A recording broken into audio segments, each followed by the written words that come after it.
ጤነኛ ነህ ግን አይደለም። እኔ እኮ ጤነኛ ነህ አይደለም። አሁን ያነበብከውን አንብበው፣ ድጋሚ አንብበው። እዛው ላይ ቆሜ ነው የምጠይቅህ። ዮሐንስ ወንጌል ምዕራፍ 14 ቁጥር 12 አንብበው። እሺ ላንብብልህ። እውነት እውነት እላችኋለሁ በእኔ የሚያምን እኔ የማደርገውን ስራ እርሱ ደግሞ ያደርጋል። ምንድነው እሱ ስራ? በቃ ይሄ እዚህ ላይ ነው፣ ሌላ ቦታ ላይ እንዳትሄድልኝ። እሺ አለ። እርሱ ያደረገውን እኛ የምንሰራውን ስራ ንገረኝ። እዚሁ ላይ ቆመ። አብራራልኝ እንጂ እኔ እኮ አንተ ነው ያመጣኸው። አብራራልኝ ስራ ምንድነው ብለህ ንገረኝ ነው እኮ ያልኩኝ። እኔማ ተናገርኩ። ትንሿን ስራ ብዬ ነገርኩህ እኮ። መልካም ስራ አልከኝ፣ ቀዝቃዛ ውሃ መስጠት ነው አልኩህ። በቃ ታች ሂድ ውረድ። እሺ ስራ ነግሮሃል፣ እውነት ነው መስፍኔ። ቆይ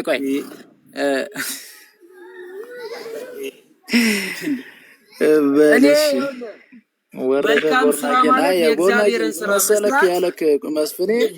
መልካም ስራ ምን መልካም ስራ ምንድነው? አታስወርደው። እኔ ማንንም ሲጠይቀው መስፍን መልካም ስራ ነግረህ ስደርቅለዋል እንዴ? አታስወርደው ማለት ምን ማለት ነው እንዴ? መልካም ስራ አብርሃም እኮ በስራው ነው የተባረከው። አብርሃም ስራ አለው ከእምነት የተለየ። የአብርሃም ጽድቅ እኮ ፍጻሜ ያገኘው በምንድን ነው? በስራ ነው።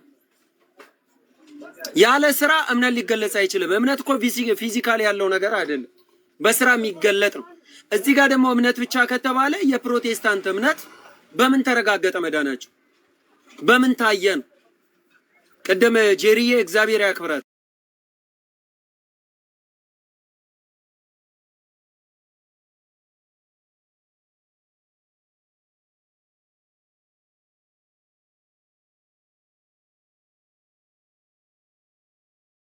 ሰውዬ ሳይረዳ ፍልቅቅ አድርጋ አስረዳችሁ።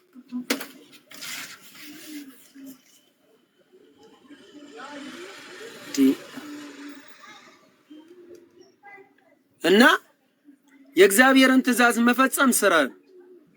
በመታዘዝ ውስጥ አብርሃም ዘፍጥረት 12 ከወገን ተለይኮ ተብሎ እኮ ከወገኑ መለየቱ እኮ ስራ ነው። መታዘዝ ስራ አይደለም እንዴ? እግዚአብሔር እኮ በስራው ነው የባረከው። የሚረግሙን እረግማለሁ የሚመርቁን እመርቃለሁ እኮ የተባለ ቃል ኪዳን እኮ የተገባለት እኮ አብርሃም እኮ በአራቱ አቅጣጫ የተራበን እያበላ የተጠማን እያረካ እግዚአብሔር በቤቱ እስኪገለጥ ድረስ እኮ እንግዳን የተቀበለው አብርሃም እኮ ከስራው ተለይቶ ነው። ልጅን ሰዋልኝ ተብሎ ልጁን መስዋዕት አድርጎ ማቅረቡ ስራ አይደለም እንዴ? ልጅን ሰዋልኝ ያለው የእግዚአብሔርን ትእዛዝ መፈጸም ማለት እኮ ይሄን ነው። የእግዚአብሔርን ስራ መስራት ደግሞ ማለት በዓለም ላይ ሂዱ ወንጌልን ለፍጥረታት ሁሉ ስበኩ እኮ አለ። ምንድነው ይናከል? ይሄንን ሳያቅ ነው እንደዚህ ጋር መጥቶ የሚሟዘዘው? የእግዚአብሔርን ስራ መስራት እኮ ማለት እኮ ደውያንን መፈወስ ነው። ልክ እንደነ ጴጥሮስ የእግዚአብሔርን ስራ እኮ መስራት ማለት እንደ ሐዋርያቱ ማጥመቅ ነው። የእግዚአብሔርን ስራ መስራት ማለት እኮ መክሊትን ማብዛት ነው። የእግዚአብሔርን ስራ መስራት እኮ ማለት እኮ እግዚአብሔር አንድያ ልጁን ልኩን እስከ ሞት ድረስ እንዳዳነን እኛም ለወንድሞቻችን እስከ ሞት ድረስ ራሳችንን ሊፕ ሰርቪስ ሳይሆን መስጠት ማለት ነው።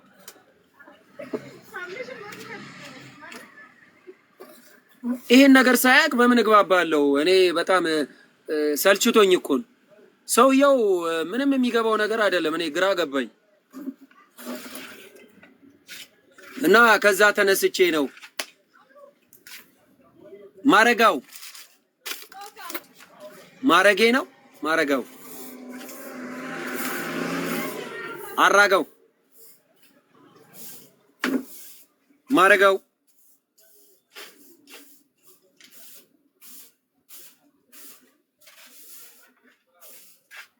በቃ እኔ ላንብበው። ማረግዋ ብዬ ላንብበው። ማረግዋ ማረግዋ ማረግዋ ማረግዋ ማረግዋ ማረግዋ እንዴት አደረሽ? ማረግዋ እንዴት አደረሽ?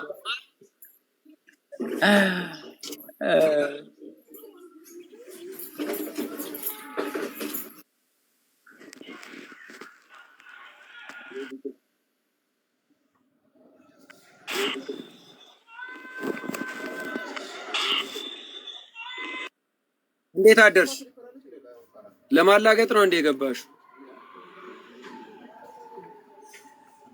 እስቲ ገስት ላይ ጎበዝ ኮሜንታተሮችን አስገቡልኝ።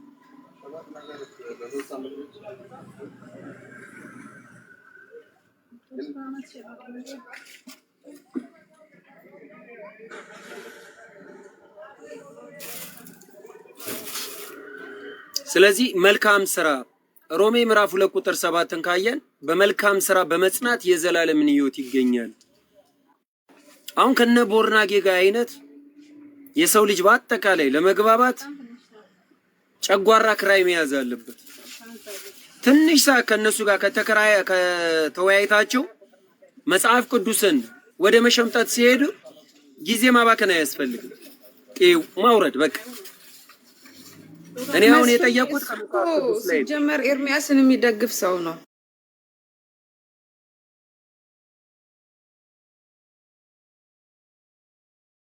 እኮ። ግን ምን እንደሆነ ታውቂያለሽ? እኔ በእርግጥ ተስፋ ላለመቁረጥ በማደርገው ትግል ውስጥ ያው ተስፋ እግዚአብሔርን በማድረግ የሰው ልጅ ነገ ልቡ ሊበራ ይችላል ብዬ አስባለሁ። የሰው ልጅ እኔ አሁን ሀንቾ በስርዓት ነው የገለጸችው እኮ በቃ ቀለም የሚባል ቲክቶክ ላይ ከመጣ ጀምሮ ስድብ በዛ፣ አባቶች መከበር አቃቷቸው፣ ትውልዱን እያበላሸ ነው። ኢጣ በቀደደው አፉ ዝም ብሎ ይቀረደዳል ወይ? እምነት ብቻ ያድናል ላይ ሰምተው ከሆነ መጀመሪያ ባመነው ቅጽበት መድኃኒታችን ኢየሱስ ክርስቶስ መስቀሉ ላይ ባረገው ነገር ነው ምንድነው አለ። እሺ ታዲያ መዳን በምንድን ነው የምታረጋግጠው ሲባል መልካም ስራ በመስራት አለ። ታዲያ ይሄ አይጋጭም? አንደኛ። ሁለተኛ ደግሞ አሁን ሀና እንዳለችው ልጁ እንደዚህ ይሳደባል፣ አባቶች እንዲህ ያደርጋል፣ ክርስቲያኖችን ያሰናክላል ሲላት ማንም ሰው ወንጌል ከገባው አይሰናከልም ማለት። ወንጌል እኮ በመስማት ነው አይደለ?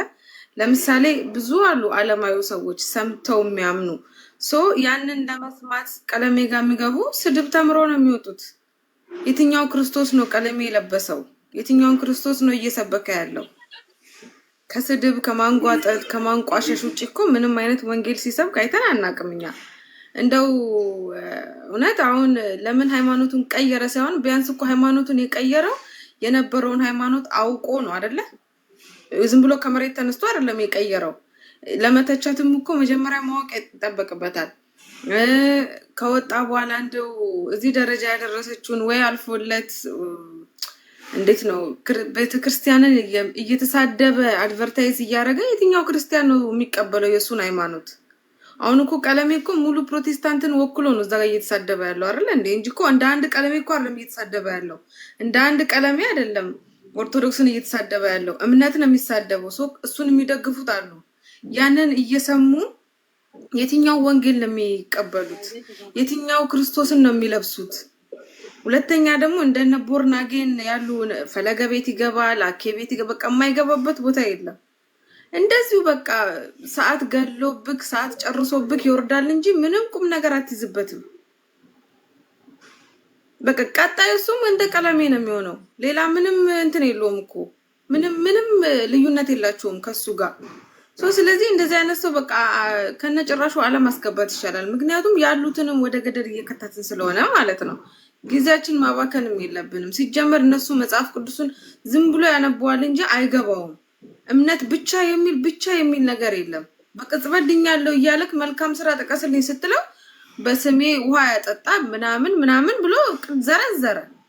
ታዲያ ይሄ የትኛውን እምነት ነው እየተቀበለ ያለው የሰውዬ? እኛ እኮ ድነናል እየዳንን ነው ብለን ነው ምናምን። እነሱ እኮ በቃ እስከ መጨረሻው ድነናል ነው የሚሉት። ስለዚህ መልካም ስራ ለእነሱ እኮ ምንም አይሰራም። አሁን ደግሞ መዳንን በምን የምታረጋግጠው ስትለው በመልካም ስራ አለክ። ደቀ መዛሙርቴን ቀዝቃዛው ያጠጣ ይልሃል። የተራበሰ ያለበሰ እሱ እኮ ስራ ነው አይደል እንዴ? እሱ ትእዛዛትን አለመፈጸም ወይም ደግሞ እየጠጣ እየሰከረ ምናምን እያለ ምናምን ያለው ይሄ ኦርቶዶክስን አታክ ለማድረግ ነው። ምንም ትምህርት እየሰጠ አይደለም። መልካም ስራ ነው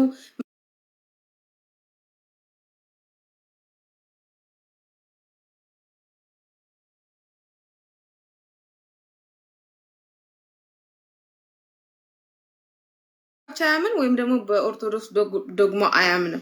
ስለዚህ እንደዚህ አይነት ሰው አለማስገባት ይሻላል ከነጭራሹ። ሰዓትን መግደል ነው፣ ሰውንም ማሰልቸት ነው የሚሆነው። እዚህ ታች ሆነን ለምንማረው ማለት ነው።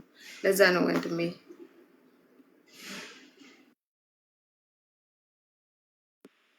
እንግዲህ እምነት ሲባል እምነት ፊዚካሊ ያለው አይደለም። እምነት ሲባል በብዙ አይነት መንገድ የጥላቻ እምነት አለ፣ የቲቪት እምነት አለ፣ የሴሰኝነት እምነት አለ።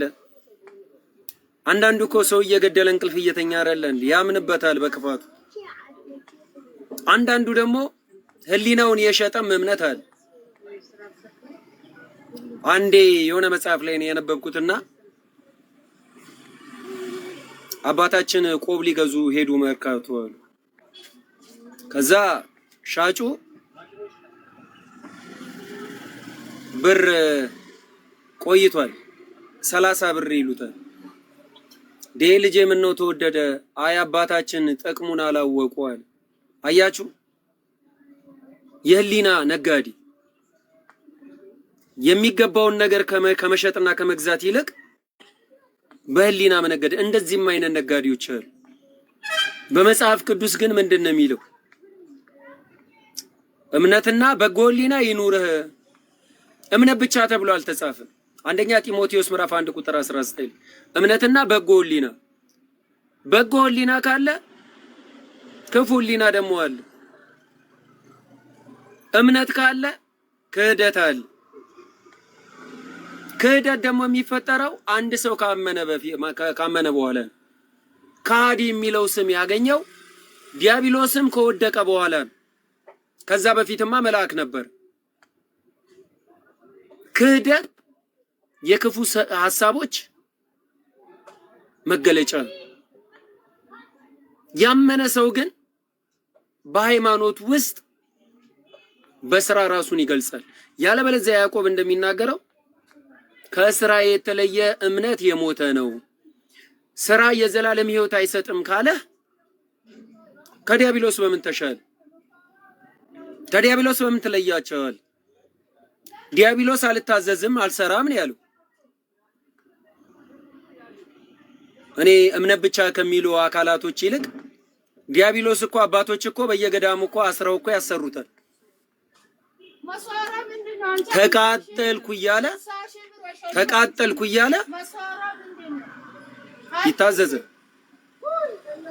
ይታዘዘ ተቃጠልኩ እያለ። አሁንም መናፍቃን ላይ የምናየው ነገር ስራ ስትሏቸው ያቃጥላቸዋል። መስቀል ስትሏቸው ያቃጥላቸዋል። ጥምቀት ስትለው ያቃጥላል። ስጋው ደሙ ስትለው ያቃጥለዋል።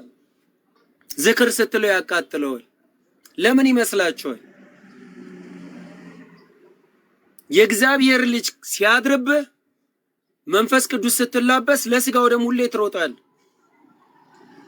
ልክ እንደ ኒቆዲሞስ እንደ 3000 ነፍሳት ምን ጎደለኝ ትላለህ። እንደ 3000 ነፍሳቱ ምን ጎደለኝ አምኛለሁ በቅቶኛል አይደለም የምትለው። ራስህን ቅዱስ አድርገህ አትቆጥር። አድርገህ እንኳን ኧረ ምን አደረኩ ነው የምትለው። ማቴዎስ ወንጌል ምዕራፍ 25 ላይ ቁጥር 31 ላይ እንደምናየው ከ34 ጀምሮ እንደምናየው ራስን አታመጻድቅም። እኔ ቅዱስ ነኝ አትል።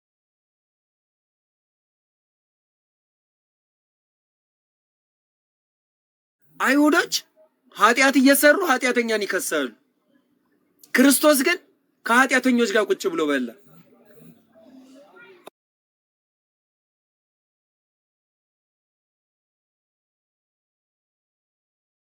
አሁንም እኮ ዘንድሮ እኮ እያየን እኮ ያለ ነው ይሄንን።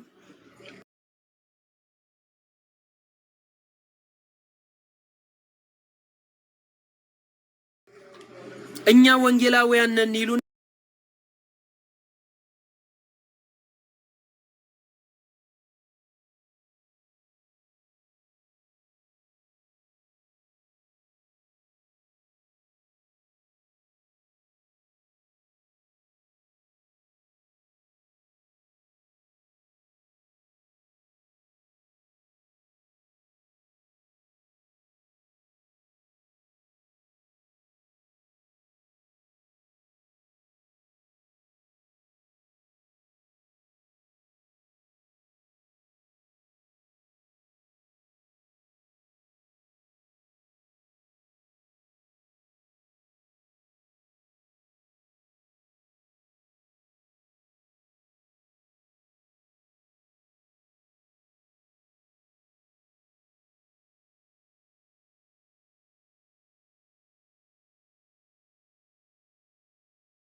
ይሁዳ ቀረጢት ያዥ ሆኖ አይደል እንደ ጌታችን በ30 ብር የሸጠው?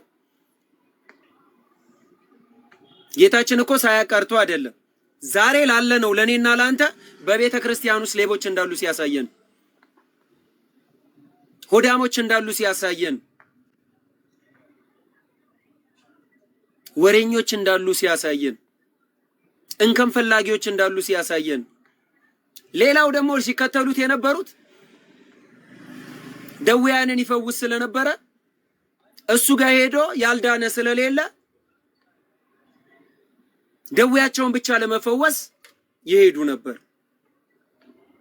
ለወዳቸው የሚሄዱ አሉ፣ ለደዌያቸው ብለው የተለያየ ሰዎች ነበሩ። አምነውበትም የሚከተሉት ነበሩ፣ ግን ጥቂቶች ነበሩ።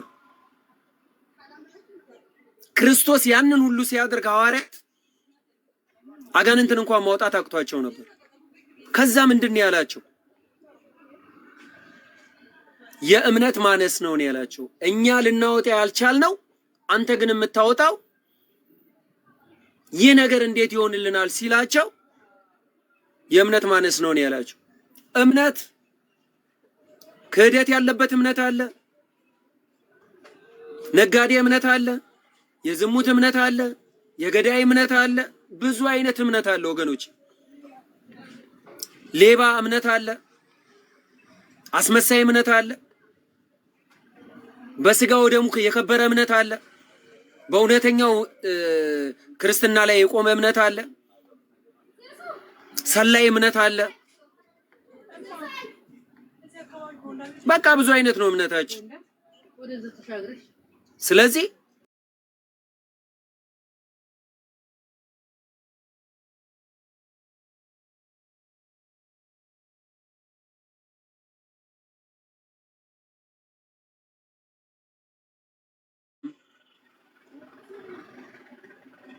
ሁሉን ነገር መንገድን ለእግዚአብሔር አደራ ሰጥ እኮ ነው። የግድ ከዚህ ተነስቼ እኔ አዲስ አበባ ከዚህ ተነስቼ ያላየሁትን ጠላቴን ማቆም ትችላለህ።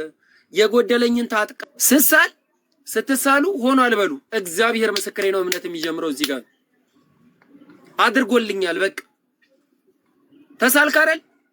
እምነት እኮ እዚህ ጋር ነው የሚጀምረው። በቃ ሆኗል፣ ተደርጎልኛል ብለህ ተነስ፣ ይደረጋል ደግሞ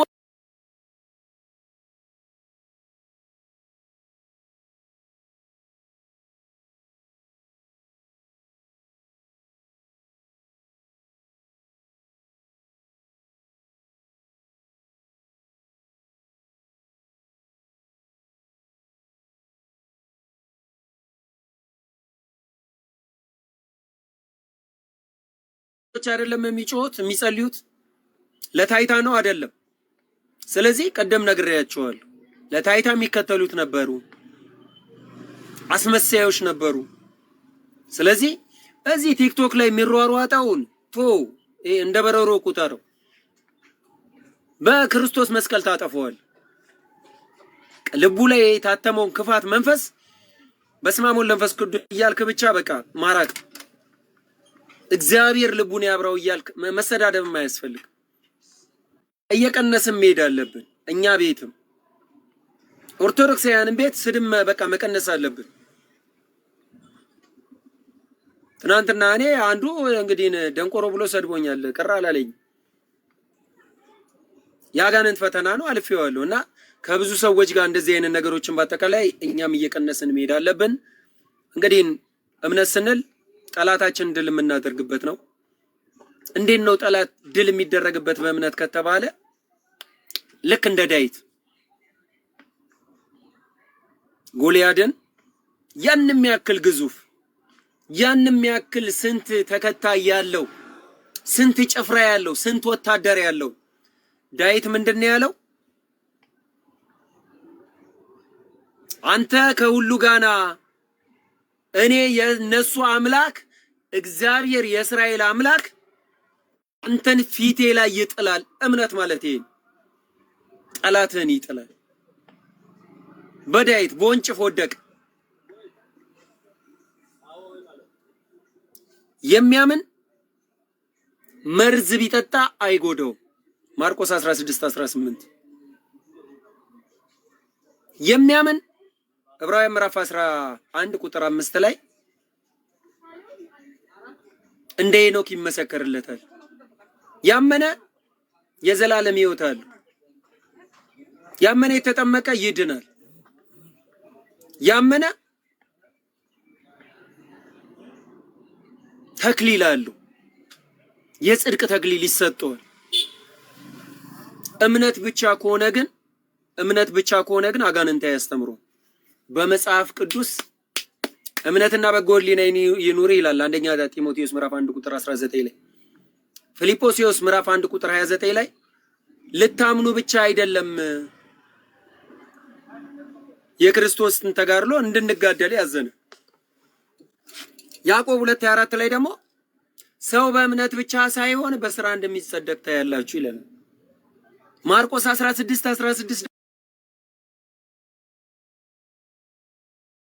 ሁለተኛ ጴጥሮስ ምዕራፍ 1 ቁጥር 5 ላይ ደግሞ ትጋት እየጨመራችሁ በእምነት ላይ በጎነትን ጨምሩ፣ በበጎነት እውቀትን፣ በእውቀት ራስን በመግዛት እግዚአብሔርን በመምሰል የወንድማማች መዋደድ፣ እነዚህ ነገር ለእናንተ ሆነው ቢበዙ ፍሬ ቢስ እንዳትሆኑ ያደርጋችኋል። እነዚህ ነገር የሌሉት ዕውር ነዋል። ያሳያችሁ ቃሉ የታመነ ነው። ፕሮቴስታንቶች ባያምኑት ቃሉ የታመነ ነው። ስለዚህ ከእምነት ጋር 7 ነገሮች ያስፈልጋሉ። ፍሬ ቢሱ ሆነ እንዳትቀር። ከዛ ውስጥ ምን ብሏል? ራስን መግዛት ጾም አለ። ራስን መግዛት ትህትና አለ። ራስን መግዛት በልክ መኖር አለ። መታዘዝ እኮ ስራ ነው። ወንድምህን መውደድ እኮ ስራ ነው። ምክንያቱም አንደኛ የዮሐንስ መልእክት ምዕራፍ 3 ቁጥር 16 ላይ በቃል ብቻ ይሁን እስከ ሞት ድረስ ይላል። ራስን በስራ ግለጥ ማለት እንደዚህ ነው። ስለዚህ እናመሰግናለን። ምናልባት እነ ዳንኤም ስላሉ ኤፍዬም አለች፣ አንድ ጌታም አለ። አንዳንድ ነገር በሉ።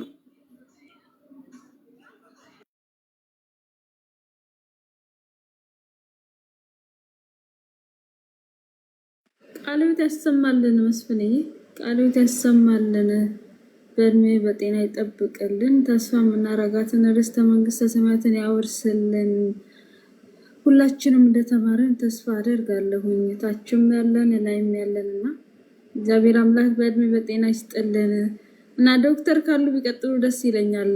ከእርሱም እንማራለንና ፕሮቴስታንት ካላችሁ ደግሞ ገብታችሁ በሰላም በፍቅር መወያየት እንችላለን እና እንኳን አደረሳችሁ ብያለሁኝ ለኦርቶዶክሶች። ዛሬ ሰንበት ነውና እንኳን አደረሳችሁ ብለናል።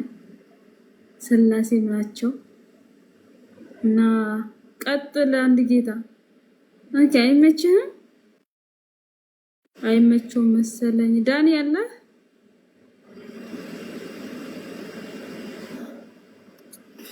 አለው ይፍቲ አለው ያው በጣም የምለው ነገር አለኝ።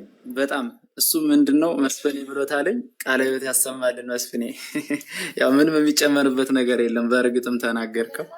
እንግዲህ ያው ቃሌን ሰምቶ የሚያደርግ ቤቱን በአለት ላይ የሰራ ልባምን ሰው ይመስላል ይላልና የእግዚአብሔርንም ቃል አንተ ያልካቸው ናቸውና እነሱን ሳያደርግ ድናለሁ ከማለት እግዚአብሔር ይጠብቀን፣ እግዚአብሔር ይጠብቃችሁ። ሌላ ምንም አይባልምና በእነዚህ ፍሬ አፍርተን በእግዚአብሔር ፊት ለመቆም ቅዱስ ፍቃዱ ይሁንልን። አመሰግናለሁ መስፍኔ። ቃላት ያሰማልኝ። ሁሉን ስላለው ብዬ ነው።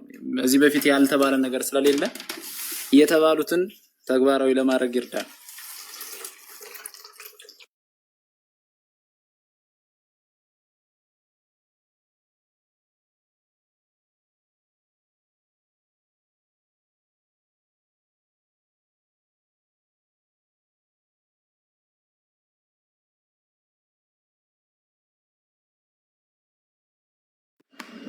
ዶክተር አይመችዎትም?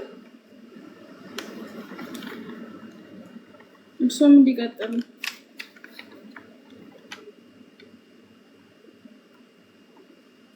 ኤፍቲ ትንሽ ጠብቁኝ። እንዴት ናችሁ? ደህና ናችሁ? እሺ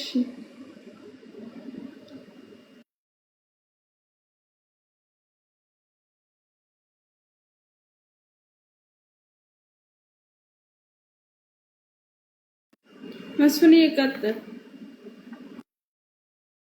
እዝኑ መታለች። እስቲ የስላሴ መዝሙር ትዘምርልን። ዛሬ ስላሴ ናቸው። መታ ነበር። የት ሄደች?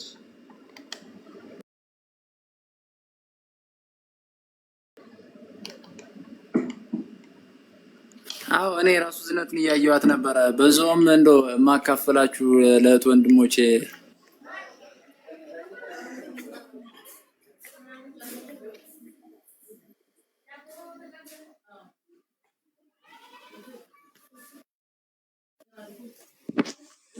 ኔትወርክ ነው። ይፍቲ ወይት ነሽ? ወይ አለ የት ውስጥ ናት? ትታያለች። መስፍን ይዝናት። እኔ አትታየኝም። እውነት ለመናገር በውስጥ መግባት ጀመረች መሰለኝ። አትታይ እትዬ ውጪ ነው።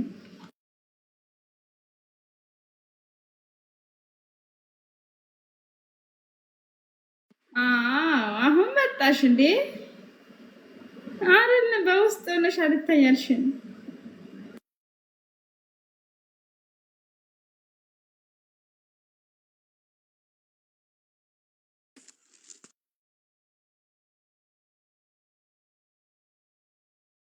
እኛማ መዝሙር ጠብቀን እኮ ነው ካንቺ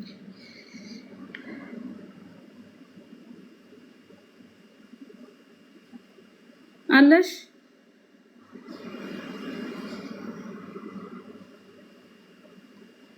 እሺ እኔ አንድ ልበል በቃ ለሲና ከዛ መስፍኔ ወደ ትምህርት ይቀጥላል። ለዙም ተዘጋጅ አንቺም ስለምትይ ማለት ነው። በስመ አብ ወወልድ ወመንፈስ ቅዱስ አሐዱ አምላክ አሜን። በስመ አብ ወወልድ ወመንፈስ ቅዱስ አሐዱ አምላክ አሜን። በስመ አብ ወወልድ ወመንፈስ ቅዱስ አሐዱ አምላክ አሜን። በስላሴ ስም አምኜ እዘምራለሁ። የስላሴ መንበር ቅዱሳን ከበውት ኪሩቤል በደመና ዙፋኑን ይዘውት ድንግልን ከመሃል ሚካኤልን ከፊት አእላፍ መላእክት ሲሰግዱ በፍርሃት እዩት ተመልከቱት የሰማዩን ድምቀት እዩት ተመልከቱት የሰማዩን አባት እንዲያሸበሸቡ የሰማይ መላእክት ካህናተ ሰማይ ቅዱስ ቅዱስ ቅዱስ ሲሉ ይህን ልዩ ታምር ላይ የታደሉ በጽድቅ ስራቸው በምድር ይታያሉ። በጽድቅ ስራቸው በምድር ይታያሉ። የስላሴ መንበር ቅዱሳን ከበውት ኪሩቤል በደመና ዙፋኑን ይዘውት ድንግልን ከመሃል ሚካኤልን ከፊት አእላፍ መላእክት ሲሰግዱ በፍርሃት እዩት ተመልከቱ የሰማዩን ድምቀት መንበር ቅዱሳን ከበውት እያሸበሸቡ የሰማይ መላእክት ካህናተ ሰማይ ቅዱስ ቅዱስ ቅዱስ ሲሉ ይህን ታላቅ ሚስጥር አለን። ያው ስራ ላይ ሆነ ይሆናል እንግዲህ አንዳንድ ነገሮች ማየት ያስፈልጋል።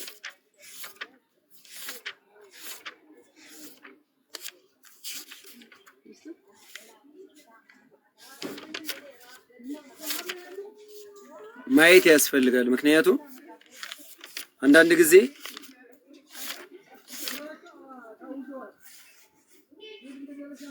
መዳን ሊረጋገጥ የሚችለው በምንድን ነው? አዳኙ እግዚአብሔር ስላመንን ብቻ አንድ ሰው ስላመነ ብቻ ድናል ተብሎ አልተጻፈም። መጽሐፍ ቅዱስ ራሱን የገለጸበትን መንገድ መቀበል ነው ማመን ማለት እንጂ እኔ በተረዳሁት መንገድ ተብሎ መጽሐፍ ቅዱስ ላይ እምነት የለም። እምነት ኢየሱስ ክርስቶስ ሲወለድ አጠገቡ የለም። በቀራንዮ አደባባይ ዋጋ ሲከፍል አጠገቡ የለም። ኢየሱስ ክርስቶስ ስጋ ማርያም ተገልጦ ሲመጣ አጠገቡ የለም። ይሄን ነገሮች ግን የምናምነው ከምን ተነስተን? ከእምነት ተነስተን፣ ከቤተ ክርስቲያን አስተምሮ ተነስተን፣ ለከሊቃውንቱ አረዳድ ተነስተን በራሴ የምረዳው ነገር ተብሎ በመጽሐፍ ቅዱስ አረዳድ አይገለጽም። እንደ ጃንደረባው የሚያሳየኝ ሳይኖር እንዴት አየ አባቴን ነው መምሰል ያለብን። ሉተር አባቴ አይደለም። ሉተር እኔቱ ጋር ቆል መጽሐፍ ቅዱስ የቱ ጋር ያቆል? አያውቀውም እኮ በምን ይገናኛሉ? እግዚአብሔር እኮ በሐዋርያትና በነቢያት መሰረት ላይ ታንጻችኋል አለን ቅዱስ ጳውሎስ። ገሃነብ አይችሏትም አለ በጴጥሮስ ምስክርነት ላይ። ገሃነብ የማይችሏትን እውነተኛ የሆነችውን ቤተክርስቲያን ዛሬ ግን መነገጃ አድርገዋታል።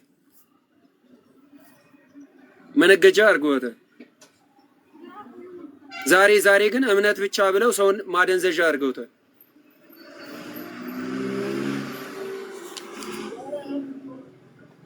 የመቶ አለቃውን ስናይ ማቴዎስ ወንጌል ምዕራፍ 8 ቁጥር 5 ላይ ልጄ ታማሚ ነው፣ እባክህ ጌታ ሆይ እርዳኝ፣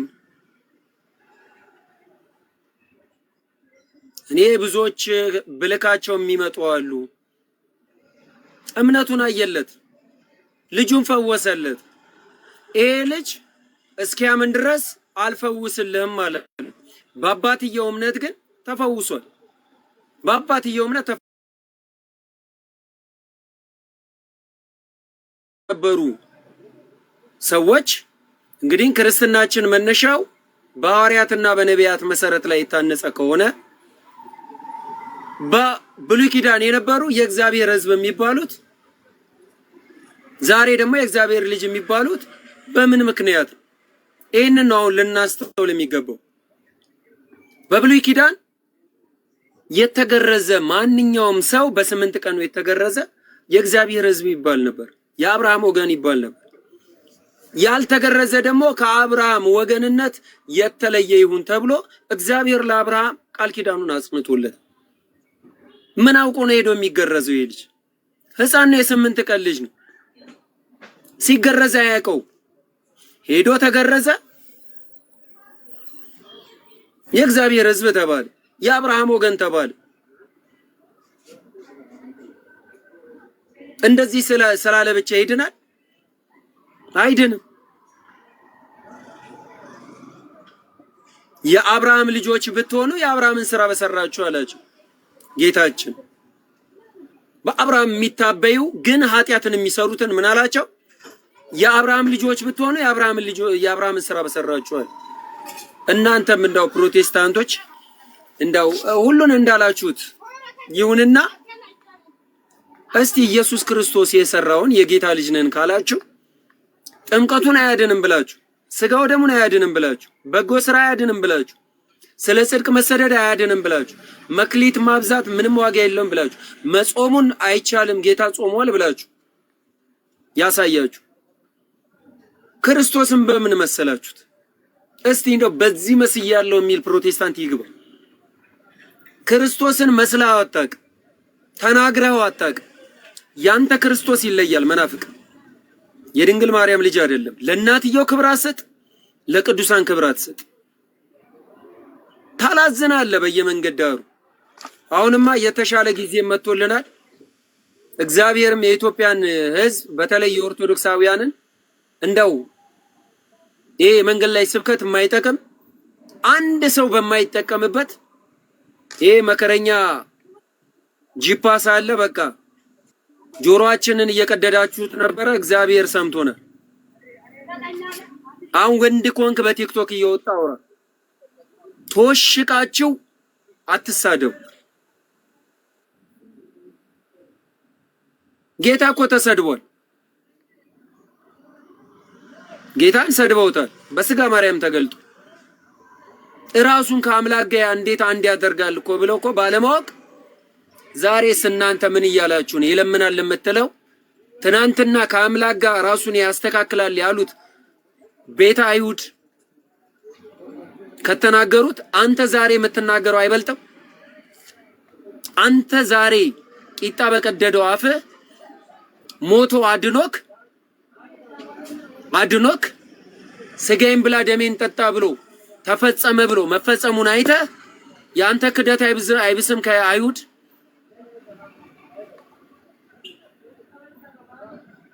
አማላጅ እኮ ማለት እኮ ለማኝ ጠያቂ ማለት ነው። ባዶ ቺስታ የሆነ ማለት ጌታችን እኮ እኔ እኮ ገንዘቡ ነኝ እንኳን ለኔ እከሌ አድርግ ሊል ይቀርና እኔ እኮ ገንዘቡ ነኝ፣ በየጁ ስራ ነኝ።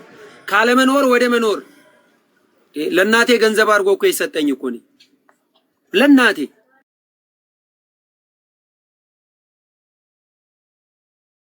አችኋት እንደኔ እንዳናንተ ከነበረችው የጨው ሐውልት አድርጎ ሰብስታንስ እኮ አድርጓት እኮ ቁጭ አደረጋት። በቃ በእምነት አለመታዘዝ ከመኖር ወደ አለመኖር ያመጣል። ምንም ጥርጥር የለም። እንዴ ኢየሱስ ክርስቶስ በደረቅ ግንባር ላይ አይን የፈጠረው ማን? ክርስቶስ እኮ ነው። በባህር ላይ የተረማመደው ማን? ክርስቶስ እኮ ነው። እንደ ሰው ታዘለ፣ እንደ አምላክ ደግሞ አረገ። በሰው ታዘለ፣ እንደ አምላክ ግን በአየር ላይ ተረማምዶ ሄደ። እንደ ሰው ተራበ፣ እንደ አምላክ ደግሞ አብዝቶ አጠገባቸው። እንደ ሰው ተኛ፣ እንደ አምላክ ደግሞ ከተኙበት እንደና አልዓዛር አይነቱን ደግሞ አስነስቶ አሳየን።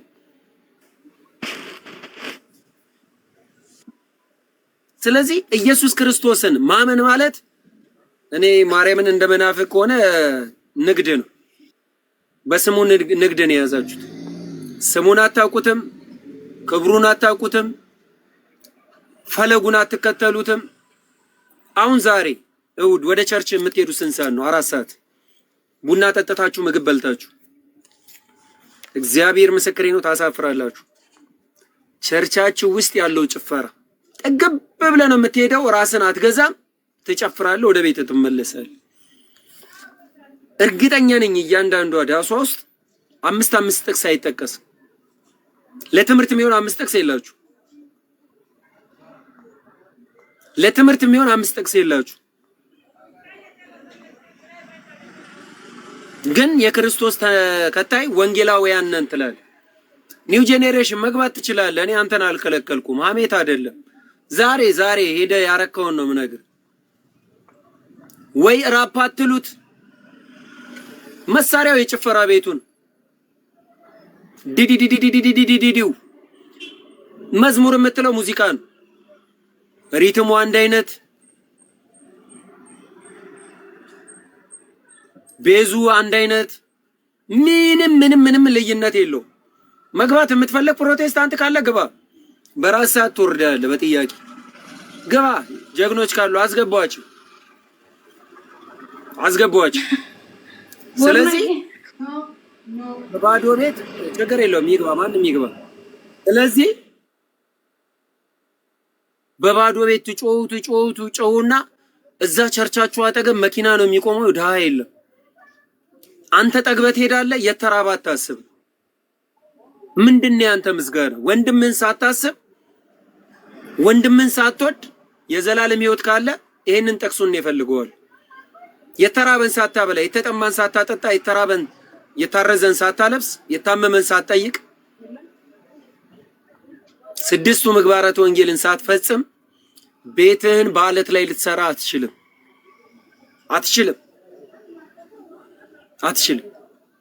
ስለዚህ በጎ ስራ ከሌለ አትድንም። አጠቃልዬ ነው ነገር በእምነት ጸጋው በእምነት አድኖናል። ልጅ ሆነናል። ልጅ የማይታዘዘው ለአባቱ ማን ነው? ማን ሆኖ ነው? ልጅነትን በእምነት ተቀበልን እኮ ልጅ ሆንን፣ ዳግም ተወለድን ከዋና ከመንፈስ ቅዱስ። አብርሃም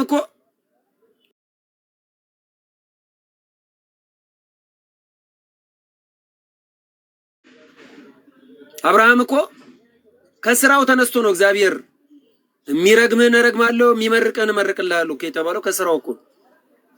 ስለዚህ እምነት የሚገለጠው በምንድን ነው? እምነት እንዲህ እንደኔ ፊዚካሊ የሚታይ አይደል። ለምሳሌ አንድ ጠንቋይ ቤት የሚሄድ እምነቱ ምንድነው ብላችሁ ጠንቋይ ቤት መሄዱ ለጠንቋይ መታዘዙ ስራው እኔ ፊት ሲገለጥ ጠንቋይ አምላኪ ነው ትላላችሁ። እኔ ኦርቶዶክስ ነኝ ስል ለእምነቴ ስታዘዝ ኦርቶዶክስ ነው ይባላል። ያ የማምነው ነገር በስራ ሲገለጥ ኦርቶዶክስ ይባላል። ወደ ጠንቋይ ቤት የሚሄደውም ጥንቆላውን የሚያምነው ክፉ ነገርን የሚያምነው እዛ ቦታ ላይ ሲገኝ ለዛ ነገር ታዛዥ ሲሆን የእምነት ስራው ስለተገለጠ ጠንቋይ ይባላል፣ ጠንቋይ ተከታይ ይባላል። ይሄ በሌለበት ግን የፕሮቴስታንትን አሁን ሁለቱን ቁጭ አድርጌላችኋለሁና የመናፍቃን እምነት ብቻ ይላል። እምነት ብቻውን እንደዚህ እስቲ ፍሬም ሰርቶ እንደ አትክልት አሳድጎ እዚህ ጋር አምጥቶ ያሳየኝ። አሁን ቦርናጌ የምጠይቀ እምነት ብቻ የምትለውን መልኩን አሳየኝ። እዚህ ጋር መልኩን እኔ ሌላ ነገር አልፈልግም። እምነት ብቻ ያልከውን እዚህ ጋር አምጣና አሳየኝ አካሉን። የኔን ነግሬያለሁ። እምነት በስራ ነው የሚገለጠው። ፊዚካሊ እንደዚህ አሳይቻችኋል። ፍሬ አይታችሁታል አይደል? የኔን እምነት አይታችኋል አላያችሁም? ገስት ላይ ያላችሁ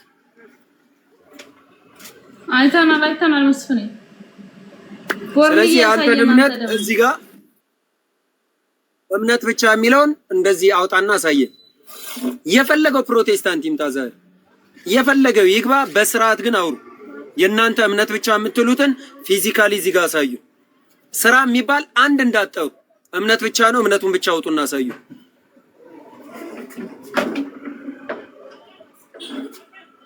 ቶሎ በል ቦርናጌ፣ እምነት ብቻ የምትለውን አውጣና አሳየን እዚህ ጋር። አሁን ስታወራው የነበረው እንጂ አሁን ስታወራ ነበር ብዙ ነው ያወራው። ችግር የለውም። እኔ ወደ ፈለከው አሽከረከው እንደፈለጋችሁ እየሆናችሁ ነው እያል ነበር። የጠየቁን መልስና አንተ ደግሞ እኔን ትጠይቀኛለህ። ይሄ ዝንጀሮ ዝንጀሮ መላጣዋ የራሷን አሁን ታይምነው ትስቃለች። አሁን አዳምጠኝ። ለምን ነው እንደዚህ ምትሆን? አዳምጠኝ። አሁን ሚውት እንዳላረገ ዝም ብለህ ቁጭ በል። አሁን የጠየቁን እምነት ብቻ የምትሉትን እኛ እምነት ብቻውን የሚባል አጋንንታዊ አስተምሮ ነው። አካል የለውም፣ ማንነት የለውም፣ ፊዚካል የለውም፣ ቃሉ የለውም። የአጋንንት ሐሳብ ነው፣ የሞተ እምነት ነው ያዕቆብ እንዳለው ብለን ስለምናምን እኛ በጎ ስራ ማለት የእግዚአብሔርን ፍቃድ መፈጸም ነው፣ የእግዚአብሔርን ትእዛዝ ማከናወን ነው፣ የእግዚአብሔርን ስራ መስራት ነው። በዚህ ስለዚህ የአንተ እምነት ብቻ የምትለውን እዚህ ጋር እንደሆነ እንደ ችግኝ እንደተተከለ ችግኝ አሳይ። ይሁንልህ። አሁን አንተ በእምነት ብቻ አያድንም። መልካም ለራስህ አውጣና አሳየን ነው እኮ። አዳምጠኝ። እኛ እኮ አሁን የሚታይ ነገር በሌለበት ዝም ብሎ በደረቅ እንትን ዝናብ ይዘንባል እያለ አታውራን እንጂ አንተ አሁን እስኪ መልካም ስራ ከኛ አለ።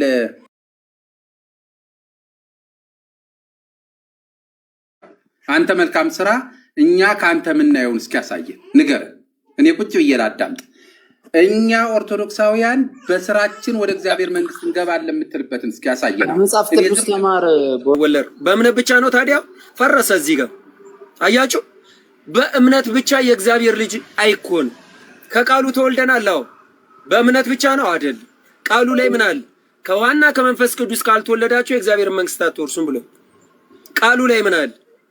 ስጋዬን የበላ ደሜን የጠጣ አለ። ቃሉ ላይ ምን አለ? ቃሌን ሁሉ ፈጸም። እምነት ሲባል እምነት የምንለው ነገር መታመን መጽናት ይፈልጋል። እኔ አሁን ለምሳሌ የሲንድሮስን እምነት አላቀው ኦርቶዶክስ ነኝ ስላለ እኔም ኦርቶዶክስ ነኝ ስላልኩ ግን አብረን ማስቀደሱ ስንገባ ገዳም ላይ ስንሄድ መክሊታችንን ለማብዛት ስንጣጣር ስንታገል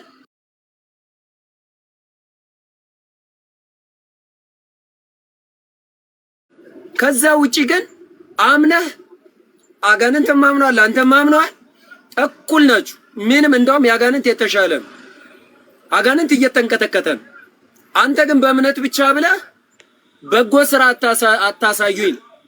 አጋንንት እኮ ታስሮም ስራ ይሰራል። አጋንንት ታስሮም ስራ ይሰራል። ይቅርታ ተረጋጋ።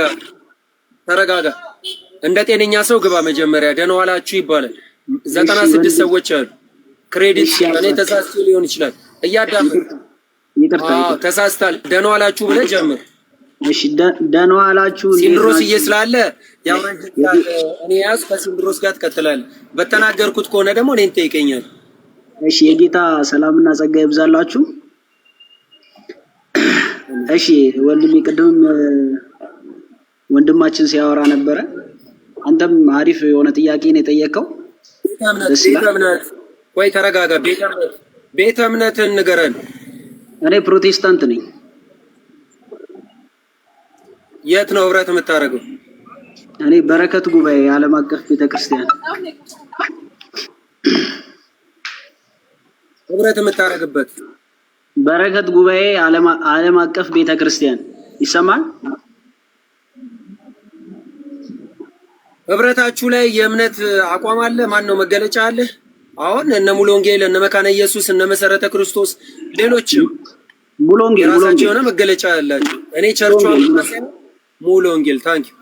እሺ ምንድነው ጥያቄ ያለ በተነጋገርነው ነገር ላይ? አዎ አይ ቀደም በእምነት ብቻ ለሚለው ቃል እስቲ ያውጣልኝ ከመጽሐፍ ቅዱስ ስትለው ስትጠይቀው ነበር። ኤፌሶን ስለዚህ አንተ ጋር ለመልሱ ኤፌሶን ምዕራፍ 2 ቁጥር ስንት? ቁጥር 8 ላይ እናንብበው። እሺ ቀደም ጽፌልህ ነበር። አይ አንብበው፣ ችግር የለም። እንደዚህ ይላል፣ ጸጋው በእምነት አድኗቸዋልና ይህም የእግዚአብሔር ስጦታ ነው እንጂ ከእናንተ አይደለም ይላል። ይሰማል? ጸጋ ምን ማለት ነው? ኢየሱስ ክርስቶስ ከመጣ በኋላ ያገኘነው ነገር ነው። አንዴ ጸጋ የቃሉን ፍቺ አይደለም። እያዳመጥከኝ፣ ጸጋ የቃሉን ፍቺ አይደለም። እኔ ጠየቁ ነፃ ስጦታ ነው ምናምን ብለህ እንዳትመልስልኝ አይደለም። ኢየሱስ ክርስቶስ ከመጣ በኋላ ጸጋውን በእምነት ያገኘነውን ነገር አንድ በአንድ ንገረኝ። እሺ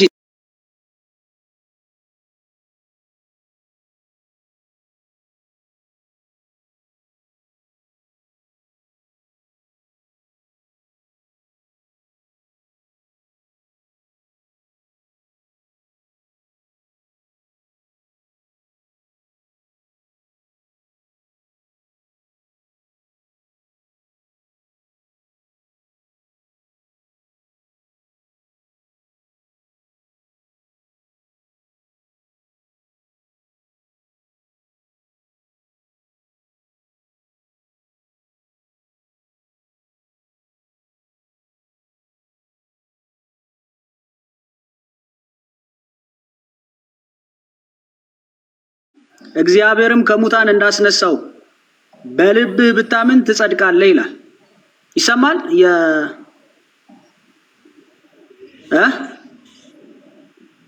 ይሰማል? እሺ ቀጥል። ቀጥል። ኢየሱስ ክርስቶስ በፊት እምነት የላቸውም እንዴ? ቆይ እና አብርሃም እምነት የላቸውም እንዴ? እኔ ኢየሱስ ክርስቶስ ከመጣ በኋላ ያገኘ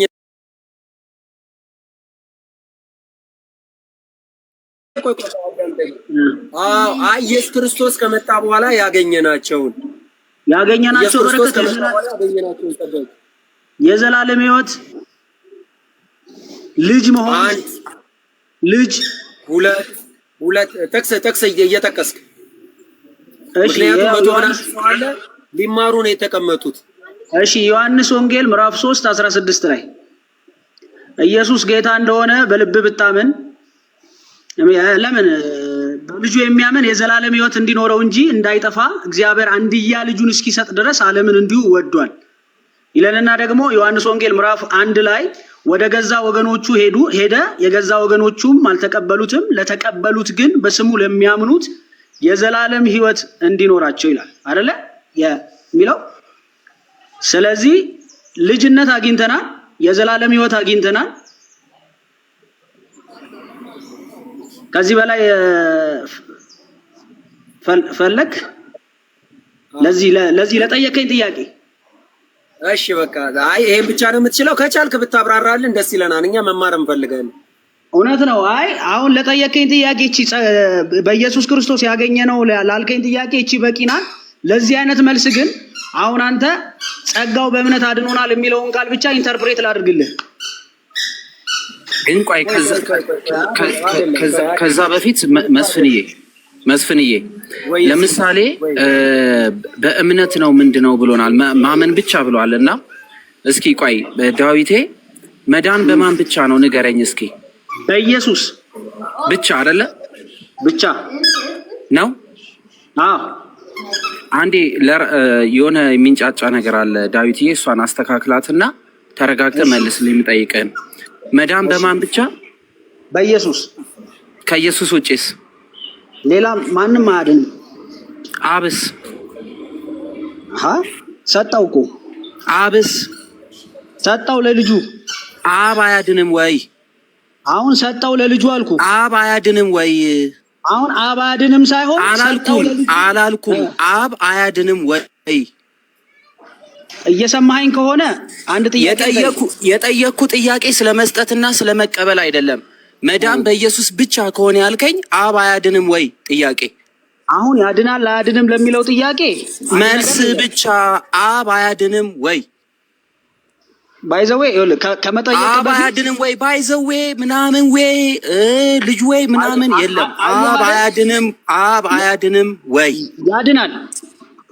ኢየሱስ ብቻ ብላል፣ አብን ጨመርክ። እሺ መንፈስ ቅዱስ አያድንም? ያድናል። ሶስተኛ አዳኝ አስቀመጥክ። ኢየሱስ ብቻ እንዴት አልክ ታዲያ? ልንገርህ፣ ለዚህ ቃል አትንገረኝ። ኢየሱስ ብቻ አዳኝ ስትል አብና መንፈስ ቅዱስን ጨምራል። ለቃል አልታመንክም። አየህ አይደል አንተ ለቃል አየህ አትበለኝ። እኔ የጠየቅኩ ጥያቄ አዳኝ ማን ብቻ ነው ስለ ኢየሱስ ብቻ ካልክ አብና መንፈስ ቅዱስስ? ለሱ መልስ ደግሞ አለኝ። አብና መንፈስ ቅዱስስ አማርኛ ለሱ መልስ ልመልስልህ። ስማኝ፣ አብና መንፈስ ቅዱስ አዳኝ አይደሉም ወይ? ለሱ መልስ ልመልስልህ። ስማኝ፣ አዳኝ ነው አይደለም? መልሱ አዳኝ ናቸው አልኩ። ኬት ልመልስልህ። አብ አዳኝ ነው ያልክበትን የመጽሐፍ ቅዱስ ክፍል አምጣ። እሺ ላመጣልህ እኮ ነው። አብ አዳኝ ነው የሚለውን የመጽሐፍ ቅዱስ ክፍል አሁን ቀጥታ ጥቅስ። ይኸውልህ ስማኝ። አልሰማህም? አብ አዳኝ ነው ያልክበት ለመስማት ራሱ ዝግጁ አይደለም። ጥያቄ ለመጠየቅ አብ ብቻ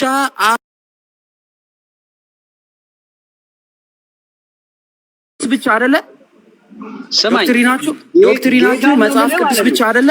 ወንድማችን ለመስማት ራሱ ዝግጁ አይደለም አንተ። ዶክትሪን አትስራ። ይኸውልህ መጽሐፍ ቅዱስ ብቻ የምትል ከሆነ አሁን አብም አዳኝ ነው መንፈስ ቅዱስም አዳኝ ነው ስላልከኝ አብ አዳኝ ነው ወልድም አዳኝ ነው መንፈስ ቅዱስም አዳኝ ነው ያለበትን የመጽሐፍ ቅዱስ ክፍል አውጣልኝ። እሺ አንዴ ጠብቀኝ። ለዚህኛው ቃል መልስልሃለሁ። ግን ለኢየሱስ ክርስቶስ የተሰጠውን ደግሞ ስልጣን እነግርሃለሁ።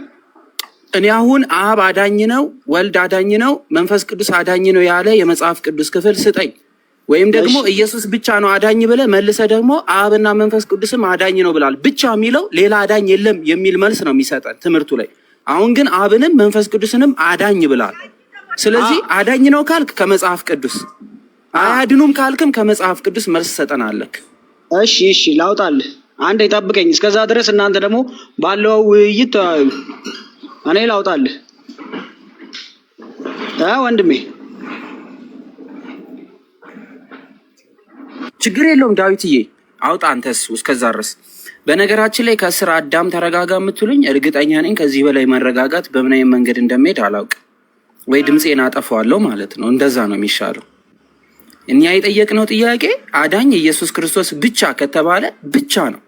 አብን አያካትትም፣ መንፈስ ቅዱስን አያካትትም። ምክንያቱም ብቻ የተባለው ስለ ወልድ ብቻ ስለሆነ እየተነገረን ያለው አብ ኢየሱስን መሆን ስለማይችል ኢየሱስም አብን መሆን አይችልም። መንፈስ ቅዱስ አብን መሆን አይችልም። አብም መንፈስ ቅዱስን መሆን አይችልም።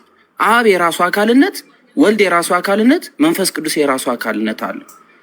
ወንድማችን እያወራን ያለው ኢየሱስ ብቻ ካለ ኢየሱስ ከሶስቱ አካል አንዱ አካል ስለሆነ እሱ ብቻ አዳኝ ከሆነ አብን ያገለለ ነው፣ መንፈስ ቅዱስንም ያገለለ ይሆናል ማለት ነው። ስለዚህ መልሱ ይሄ ነው የሚሆነው። መስፍንዬ ቀጥል። እስከዛ ድረስ እንግዲህ ጥያቄያችን ይሄ ነው የሚሆነው። ያው መዳን በእምነት ነው የምንጸድቀው ከተባለ መጀመሪያ ያመንነውን እሱን ራሱ ማወቅ መቻል አለብን። ስንት አዳኝ እንዳለ ማወቅ ስላለብን። በነገራችን ላይ ደስ የሚላችሁ በእምነትና በጎ ሕሊና ይኑር ነው የሚለው። አሁን ይሄ በእምነት ብቻ የሚሉትን እኔ እግዚአብሔር ምስክሬ ነው አለመፍራታቸው። እግዚአብሔርን የሚፈራ ሰው እኮ የሚገለጸው የእግዚአብሔርን ቃል በመጠበቁ ነው። እንዲህ ሳይጠብቁ እግዚአብሔር፣ ሳያምኑ እግዚአብሔር፣ ሳይከተሉት እግዚአብሔር፣ አሪያ ሳያረጉት እግዚአብሔር ይከብዳል። እስቲ አንድ ጥቅስ አለች። አንደኛ ጢሞቴዎስ ምዕራፍ 1 ቁጥር 19 ላይ እምነትና በጎ ሕሊና ይኑርህ። አንዳንዶች ሕሊና ጥለው መርከብ አለመሪ እንደሚጠፋ በእምነት ነገር ጠፍተዋልና ይላል። እምነት እምንድንበትም ነው፣ በእምነት ብቻ የምንጠፋበት ነው። ይሄ ማስረጃ ከፈለክ ማስረጃ። በእምነት ብቻ መዳን የለም። ይሄው እኔ ያለ መጽሐፍ ቅዱስ አይደል። በእምነት የዘላለም ሕይወት ይገኛል። በእምነት ብቻ ከሆነ ደግሞ የዘላለም ሕይወት አይገኝም። ለምን? እዚህ ጋር ምን ይለናል? እምነትና በጎ ሕሊና ይኑር ያደርግ ቤቱን በአሸዋ ላይ እየሰራ ሰነፍን ሰው ይመስላል ብሎ። ስለዚህ ምንድነው መረዳት ያለብን? ከእምነት ጋር ተያይዞ በተለይ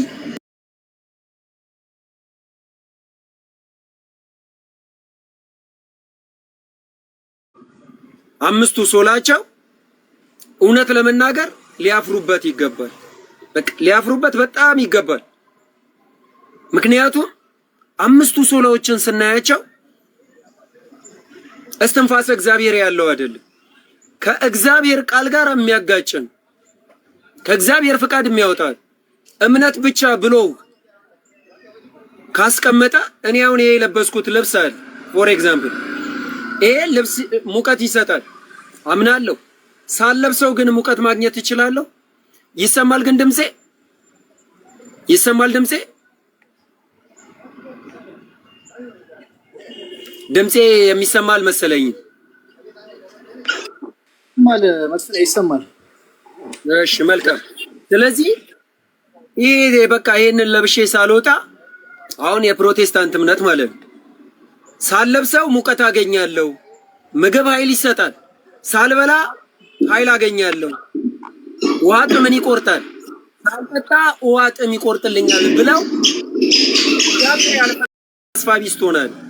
ብዙ ሰዎች በእግዚአብሔር ካልታመኑ ካላመኑ ምን ይሆናል? ራሳቸውን ያጠፋሉ። ሕያው መሆናቸውን አያውቁ። በሽታም ሲይዛቸው ራሳቸውን ያጠፋሉ። እግዚአብሔር ሕያው እንደሚያረጋቸው አያውቁ። ስለዚህ አንደኛው ይሄ ነው። እምነትና በጎ ሕሊና ያለው ሰው ክፉና ደግን ለመለየት ይችላል። እምነት ከሌለው እግዚአብሔርን ማወቅ አይችልም። ማንኛውም ሰው አሁን እምነት ሲኖረ እንደ ሄኖክ ይመሰከርላል። እምነት ሲኖረ መርዝ ብትጠጣ አይጎዳም። ማርቆስ 16:18 ያመኑት እነዚህ ምልክቶች ይከተላቸዋል።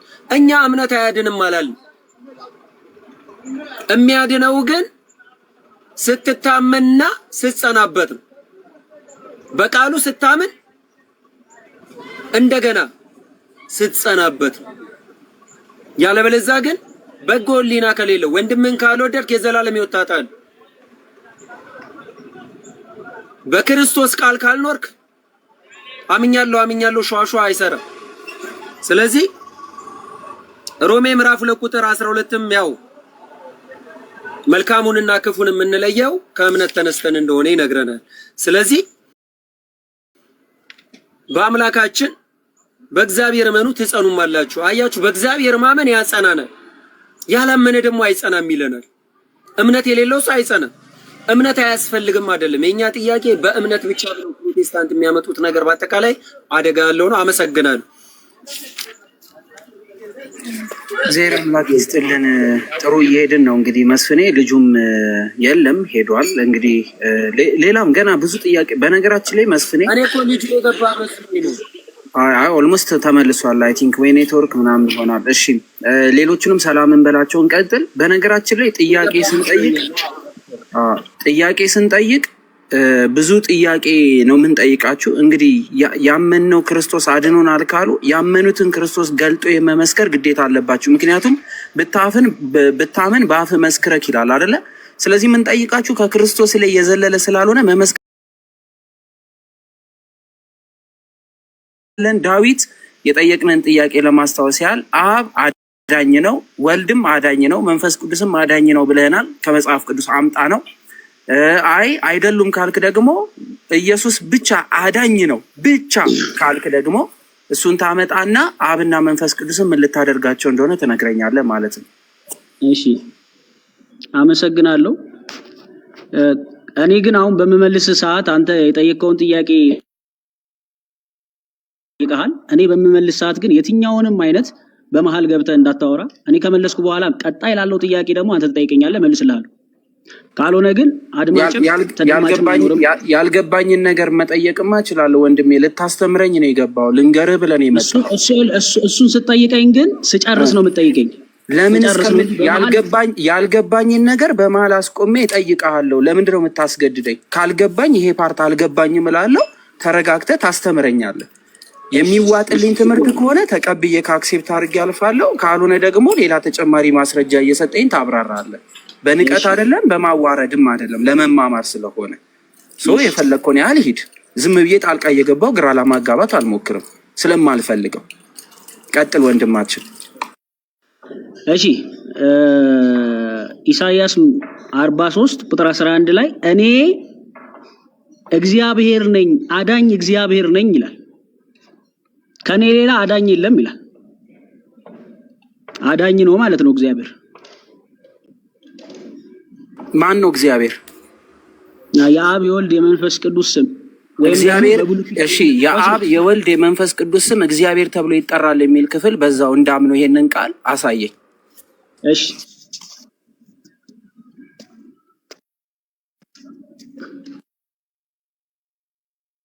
አንዴ እሱ ከታች ልጻፍላችሁ አይደል? አይሻልም? ለመሰለ ዳዊት እየጠየቁ አብም ወልድም መንፈስ ቅዱስም እግዚአብሔር ተብሎ ይጠራል የሚል ክፍል ስለምፈልግ ለምን መሰለ? ለምሳሌ አሁን አንተ ላልከው ጥያቄ ለክርስቶስ ራሱ እግዚአብሔር ነው ይላል። ለክርስቶስ ራሱ እግዚአብሔር ነው ሲል፣ ስለዚህ ክርስቶስ እግዚአብሔር አይደለም የሚል ኮንሰፕት ሊይዝ እችላለሁ ማለት ነው። ችግር የለውም። እኔ እንትን ላውጣልህና እሺ አብም ወልድም መንፈስ ቅዱስም ስማቸው እግዚአብሔር ተብሎ ይጠራል የሚለውን ስም ስጠኝ። እሺ ላውጣና እንትን ልበል አይሻልም? ልጻፍላችሁ ከታች ደስ ይለናል። እሺ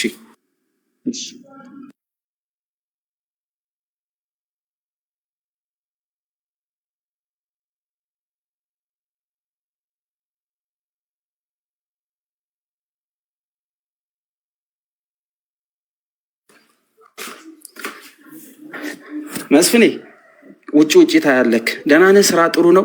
ሌሎቹን ወንድሞቻችንን ሰላም በል። እስከዛ አይደለው ደጅ ምጠና እኮ ነኝ ሲንዶሮስ። ያው ከስተመር መጣ አልመጣ እያልኩኝ ያው ደጅ መቃዎች ስላሉ ወይ አሪፍ። እስኪ እናወራለን እሱ ላይም በደንብ የምንተጋገዘው እንተጋገዛለን። መስፍንዬ ውልደ ዮሐንስ ሰላም በሉን። አማኑኤል ሌሎቻችሁም ሰላም በሉን። እስከዛ ወንድማችን ፈልጎ አብም ወልድም መንፈስ ቅዱስን መጠሪያቸው እግዚአብሔር ነው የሚል የመጽሐፍ ቅዱስ ክፍል እስከሚሰጠን እኛ እንቀጥላለን። ምክንያቱም ትምህርት ማመን ያለብን በመጽሐፍ ቅዱስ ብቻ ስለሆነ መጽሐፍ ቅዱስ ብቻ የሚለውን ኮንሰፕት ይዘን ነው የምንሄደው ብቻ። ምክንያቱም አንዱ ትምህርታቸው የነ ዳዊቴ መጽሐፍ ቅዱስ ብቻ የሚል ስለሆነ የምንጠይቀውን ጥያቄ በጠቅላላ መልሱን የምንፈልገው ከመጽሐፍ ቅዱስ ብቻ ይሆናል ማለት ነው። ስለዚህ እሱን በደንብ አድርጎ ያስረዱናል ማለት ነው።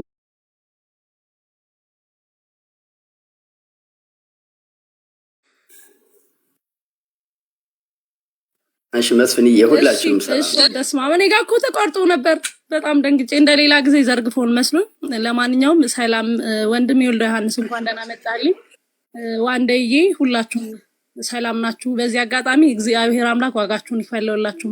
ወንድሜ መስፍን፣ መምህር ሰንድሮስ ሁላችሁም እግዚአብሔር አምላክ ዋጋችሁን ይክፈል። ቃልዎት ያሰማልኝ። ቀጥሉ። ድምጼን ለማስገባት ያህል ነው። እሺ ሁላችሁም ሰላም ብያችኋለሁ። ጥሪዬ መስፍንዬ ሁላችሁንም ሲትሮስም ሁላችሁም ሰላም ብያችኋለሁ። እዚህ ላይ ምስቲ ለዳዊት አንድ ጥያቄ ስላለኝ ብታስቀምጡልኝ ያዕቆብ 2:24 ሰው በእምነት ይጨርስ አብራችሁ ማለት ነው። ከሱ ጋር አንዴ ይጨርሰው። እሺ ላንብብላችሁ። አብን ያየ ማንም የለም ከእግዚአብሔር ከሆነ በቀር እርሱ አብን አይቶታል ይላል። የጠየቁ ጥያቄ አብ እግዚአብሔር መባሉ። እሺ ዳዊት አብን ያየ ማንም የለም አለ። ለየው ማለት ነው።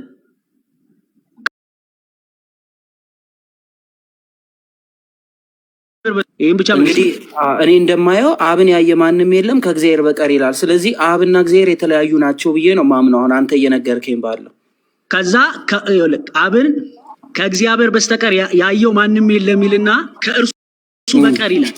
ማንን ነው? ኢየሱስን ማለት ነው። በምን ልወቅ እርሱ መሆኑ? እርሱን ይላል። እርሱ ከላይ ያለው ጥቅሶች ስለዚህ እርሱ የተባለው ማን ነው? ኢየሱስን። በምን ልወቅ እርሱ ተብሎ መጠራቱን? ከላይ ያለውን ጥቅሶች ማንበብ ነው። ከላይ ያለው ስለ ኢየሱስ ነው የሚያወራው። ይሄንን ምዕራፍ አንብበው አታውቅም? እሺ አይ አትቆጣኝ። እኔ መጠየቅ መብቴ ነው። አልተቆጣሁም ወንድሜ፣ እኔ አልቆጣም። ስለዚህ አብን ያየ ማንም የለም ከእግዚአብሔር በቀር ይላል። እግዚአብሔርና አብ የተለያዩ ናቸው። እኔ ጠየቁ አብ ወልድ መንፈስ ቅዱስ እግዚአብሔር ነው ብለኝ ነበረ። አዎ እዚህ ጋር ግን አብን ያየ ማንም የለም ከእግዚአብሔር በቀር ከሆነ በቀር ይላል። እንደሱ አይደለም የሚለው። አንብበው በደንብ። ከእግዚአብሔር ከሆነ በቀር አብን ያየ ማንም የለም ይላል። ቆይ ስማኝ። አብን ያየ ማንም የለም ከእግዚአብሔር ከሆነ በቀር ይላል። ከዛ ምን ይላል? እርሱ አይቶታል ይላል። ማ? ኢየሱስ። መንፈስ ቅዱስስ? አሁን የጋራ ስማቸው መንፈስ ቅዱስ የት አለ? የጋራ ስም የሚል የለም እዚህ ጋር። እሺ እርሱ የተባለው ኢየሱስ ከሆነ መንፈስ ቅዱስ የት አለ እዚህ ጋር? ለመከራከር ነው ወይስ ለመረዳዳት ነው የመጣው? ራስህን ያልከኝ አብ ወልድ መንፈስ ቅዱስ መጠሪያቸው እግዚአብሔር ነው ስላልከኝ ከመጽሐፍ ቅዱስ ብቻ አሳየኝ። ጥያቄ ይሄ ነው። ለማመን እየመጣው ነው። አሁን ልማር ነው። አስተምረኝ። አብ ወልድ መንፈስ ቅዱስ እግዚአብሔር ናቸው ተብሎ የተጠራበት ክፍል የት አለ? ምክንያቱም የመጀመሪያውን ጥያቄን አልረሳሁትም። ምንድነው የጠየቁ? አዳኝ ኢየሱስ ብቻ ስትል አብና መንፈስ ቅዱስ ስል ምን ነበር ያልከኝ? አብም አዳኝ ነው፣ ኢየሱስም አዳኝ ነው፣ መንፈስ ቅዱስም አዳኝ ብላል። አዳኝ ኢየሱስ ብቻ ካልክ አብ ኢየሱስን መሆን አይችልም አይደል? እውነት ነው። መንፈስ ቅዱስ ኢየሱስን መሆን ይችላል? አይችልም። ምክንያቱም ስላሴን ታምናለህ ብዬ አምናለሁ። ምናልባት ዶክትሪናችሁ ላይ ጥሩ። ስለዚህ አብንም መንፈስ ቅዱስንም የምታመን ከሆነ በማዳን ስራ ውስጥ አብም መንፈስ ቅዱስም የሉም እያልከኝ ነው። ለምን ስትል ኢየሱስ ብቻ ካልን አብን አግልለናል፣ መንፈስ ቅዱስን አግልለናል ማለት ነው። እያገለልን አይደለም። ስለዚህ ኢየሱስ ብቻ አዳኝ ካልከኝ አብ አድኗል አላዳነም ነው አሁን ጥያቄ። በዚህ የመስቀሉን ስራ የሰራው ኢየሱስ ስለሆነ የማዳን ስራ ላይ አብ አድኗል አላዳነም? አብ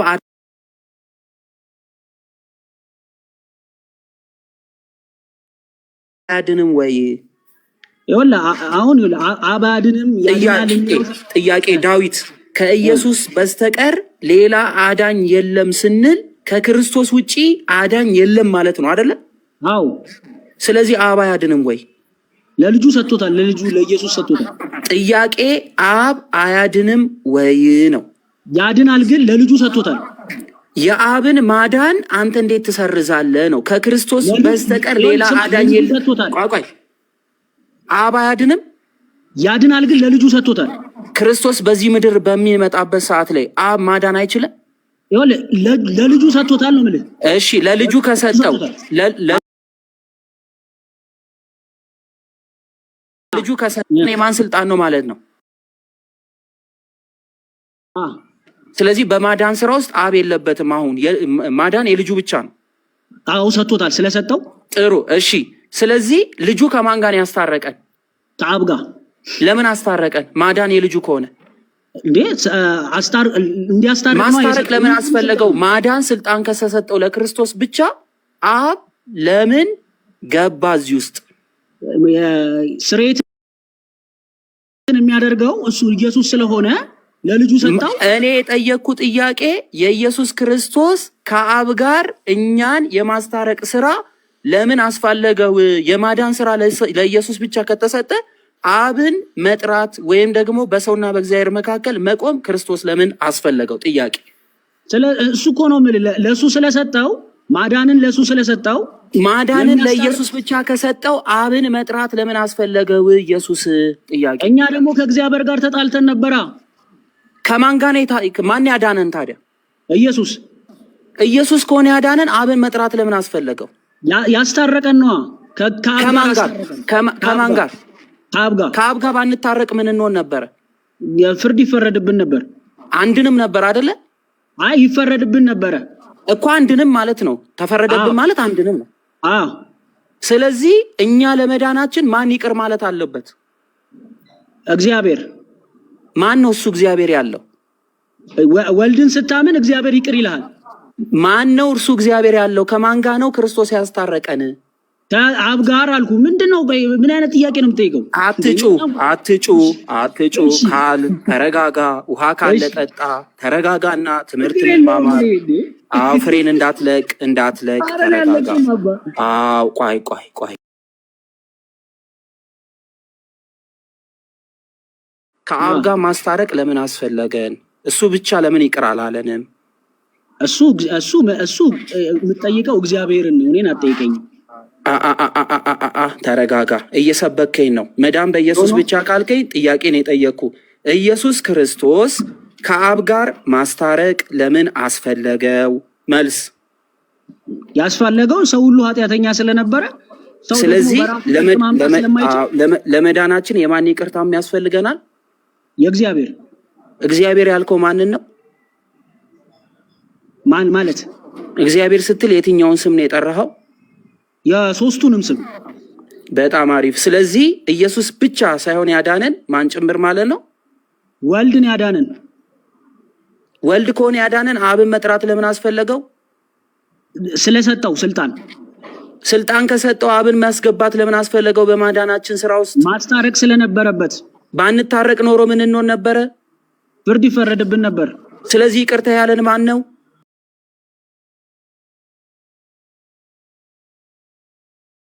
አብ አለበት የለበትም? በማዳን ስራ ውስጥ አብ አለበት የለበትም? ይቅርታ በመስጠት ወልድን ያለበት። አብን ለምን ጠራው? አብን የጠራው እንድንታረቅ መስዋዕት ስለሚፈልግ። አብን የጠራው ለምንድን ነው? መስዋዕት ተቀባይ ማን ነው? መስዋዕት ተቀባይ እግዚአብሔር። መስዋዕት ተቀባይ ነው? መስዋዕት አሳራጊ ነው ይቅርታ የሚሰጠው? ይቅርታ የሚደረግ። ጥያቄን ስማኝ። መስዋዕት ተቀባይ ነው? መስዋዕት አሳራጊ ነው ይቅርታ የሚሰጠው?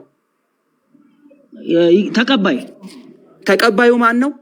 እግዚአብሔር አብ። እግዚአብሔር አብ አድኖናል አላዳነንም? ምህረት አደረገልን በልጁ። ምህረት የመዳን መንገድ ነው አይደለም? ነው። ስለዚህ እግዚአብሔር አብ ይቅር ስላለን አድኖናል አላዳነንም? በልጁ በኢየሱስ ክርስቶስ ስራ አብ አድኖናል አላዳነንም? ይቅርታ ስላለን እንዴ ድነናል። ስለዚህ ኢየሱስ ብቻ የሚለው ትምህርት አብንና መንፈስ ቅዱስን ያገለለ ስለሚሆን በማዳን ስራ ውስጥ አብ አለ። ዳዊቴ ቆይ አንዴ ይቅርታ። በማዳን ስራ ውስጥ ይኸው እኮ ራስህ እኮ እየመሰከርክን ዳዊቴ። ይሄ ሌላ እምነት እኮ አይደለም እየመሰረትን ያለ ነው። አብ አድኖናል፣ ልጁ ክርስቶስ አድኖናል፣ መንፈስ ቅዱስ አድኖናል። ለምን? አብ ወልድ መንፈስ ቅዱስን የምታመን ከሆነ የማዳን ስራ ስልጣንን የሚያሳይ ስለሆነ አንድ በሆነ መለኮታዊ ስልጣን አብ አድኖናል፣ ልጁ አድኖናል፣ መንፈስ ቅዱስ አድኖናል ብለን እንመሰክራለን። ኢየሱስ ብቻ አካልንስ የወልድን የተለየ አካልነት ብቻ ነው የምንገልጠው? አብን ያገላል፣ መንፈስ ቅዱስን ያገላል።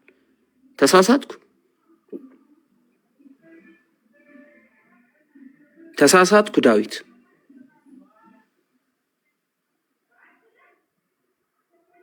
እግዚአብሔር ይስጥልን። እናመሰግናለን። ትምህርታችን ይሄን ይመስላል ማለት ነው። መስፍኔ ቀጥል ወንድሜ።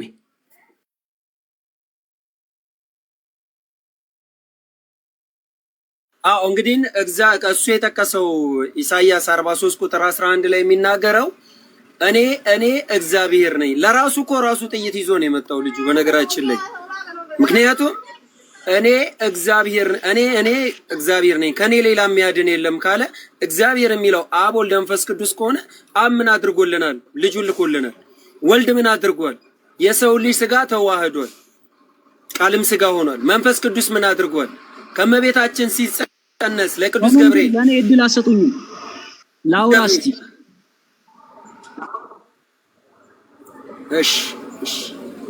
እሺ አውራ በቃ። ያው ከሲንድሮስ ጋር ቀጥሉ ያልጨረስከው ካለ። ኖ መስፍኔ ቀጥል፣ ችግር የለውም ቀጥል መስፍንዬ። ጥያቄም ካለ ጠይቀው፣ ቀጥሉ፣ አስወራው። ኦልሞስት እኔ ደን ጨርሻለሁ። ምን የጀመረው ተስ ላይ ቆሜ ነው የማወራው። እኔ እግዚአብሔር ነኝ ከኔ ሌላ የሚያድን የለም ብለዋል ብለዋል ኢሳይያስ 43 ቁጥር 11 ብለዋል አይደል? እግዚአብሔር ማለት ማን ነው? እግዚአብሔር ስንል ማን እያለ ነው? መንፈስ ቅዱስ አብ ወልድ እግዚአብሔር ያክብርልኝ። ስለዚህ አብ ወልድ መንፈስ ቅዱስ ከሆነ ታንኪዩ አብ ወልድ መንፈስ ቅዱስ ከሆነ አብ ልጁን ልኮ አድኖናል አላዳነንም? አብ ልጁን ልኮ በልጁ የሚያምን ደግሞ እንዲድን ስልጣንን ሰጠው። ስለ ልጁ አልመጣው፣ ስለ ወልድ አልመጣው። አብ ልጁን ልኮ አድኖናል አላዳነንም? ስለ አብ ነው የጠየቁ። አብ አድኖናል አላዳነንም?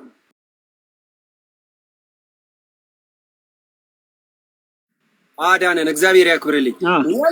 ወልድ ቤዛ ወልድ ስንል ይኸውላችሁ መርሳት የሌለብን ወልድ ብቻውን አዳነ ተብሎ አይነገርም። አብ ብቻውን አዳነ ተብሎ አይነገርም። መንፈስ ቅዱስ ብቻውን አዳነ ተብሎ አይነገርም። ማዳን ሲባል እግዚአብሔር አዳነን ይባላል። ቤዛነት ግን ሲባል አሁን ምንድነው? አብ ስጋን አልተዋሃደም፣ መንፈስ ቅዱስ ስጋን አልተዋሃደም። ጲላጦስ ፊት አልቆመም፣ አልተጸነሰም፣ አልተወለደም። ማን? አብና መንፈስ ቅዱስ። ኧረ ቆይ ተረጋጋ በማርያም። እየተማማርን እንድንሄድ እኮ ነው። አዳመጥኩ ቅድም ጀምሮ። ስለዚህ ወልድ በተለየ አካሉ ቤዛ ሆኖ አድኖናል አላዳነን? አዳነን። መንፈስ ቅዱስ እኛን ቀድሶን አድኖናል አላዳነን?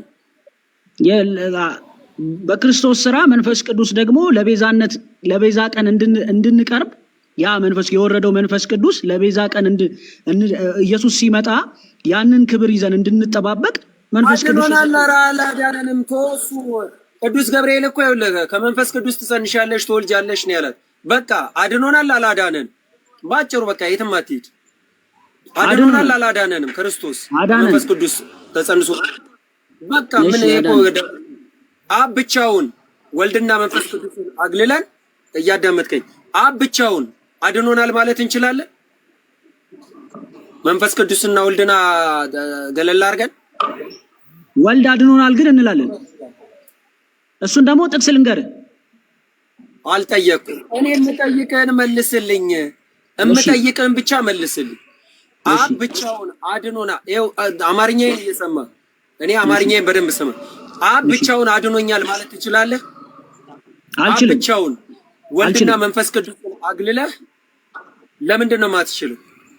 አልችልም አለ ስለማልችል መጽሐፍ ቅዱስ ስለማይልኝ መልካም። መንፈስ ቅዱስ ብቻውን አድኖኛል ማለት ትችላለህ? አልችልም። ለምንድን ነው የማትችለው? መጽሐፍ ቅዱስ ስለማይልኝ።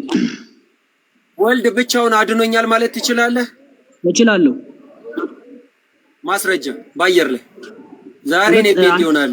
ወልድ ብቻውን አድኗል የሚል ካለ ፊልጵስዩስ ምዕራፍ 2 ቁጥር 7 አንብበው። ራስ አንብብልኝ። በጣም እንድታነብልኝ ነው። አንተ አንብበው። ኢየሱስ ብቻውን አድኗል ከተባለ ቆይ እኔ ቃል እምገባለሁ። ኢየሱስ ክርስቶስ ብቻውን አድኗል ከተባለ እኔ ዛሬ ፔንት ይሆናል። ቃል እገባለሁ። በአንተ ፊልጵስዩስ ምዕራፍ 2 ቁጥር 7 አንብብልኝ ነው ማለት አውቀዋለሁ አንብብ። አታውቀውም? እሺ አንተ አውጣና አውጣና የባሪያን መልክ ይዟል። ይኸውልህ የባሪያን መልክ ይዟል ይላል። እንደገና ደግሞ መቀማት አንብበው እኮ አልኩ እኔ ስለማውቀው። ቀጥል አንብብ። እሺ አንብብ።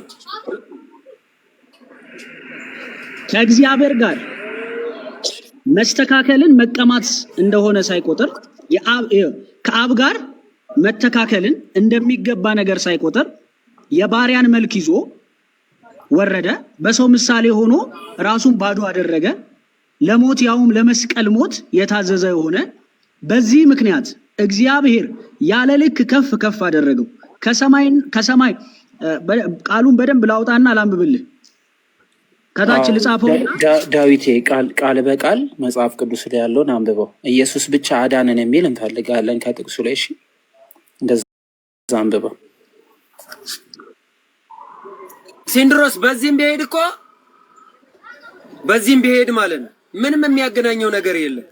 ኢየሱስ ክርስቶስ ሰው መሆኑን የሚናገር እንጂ እዚህ ጋር ስለሌላ ነገር ምንም አልተጻፈም።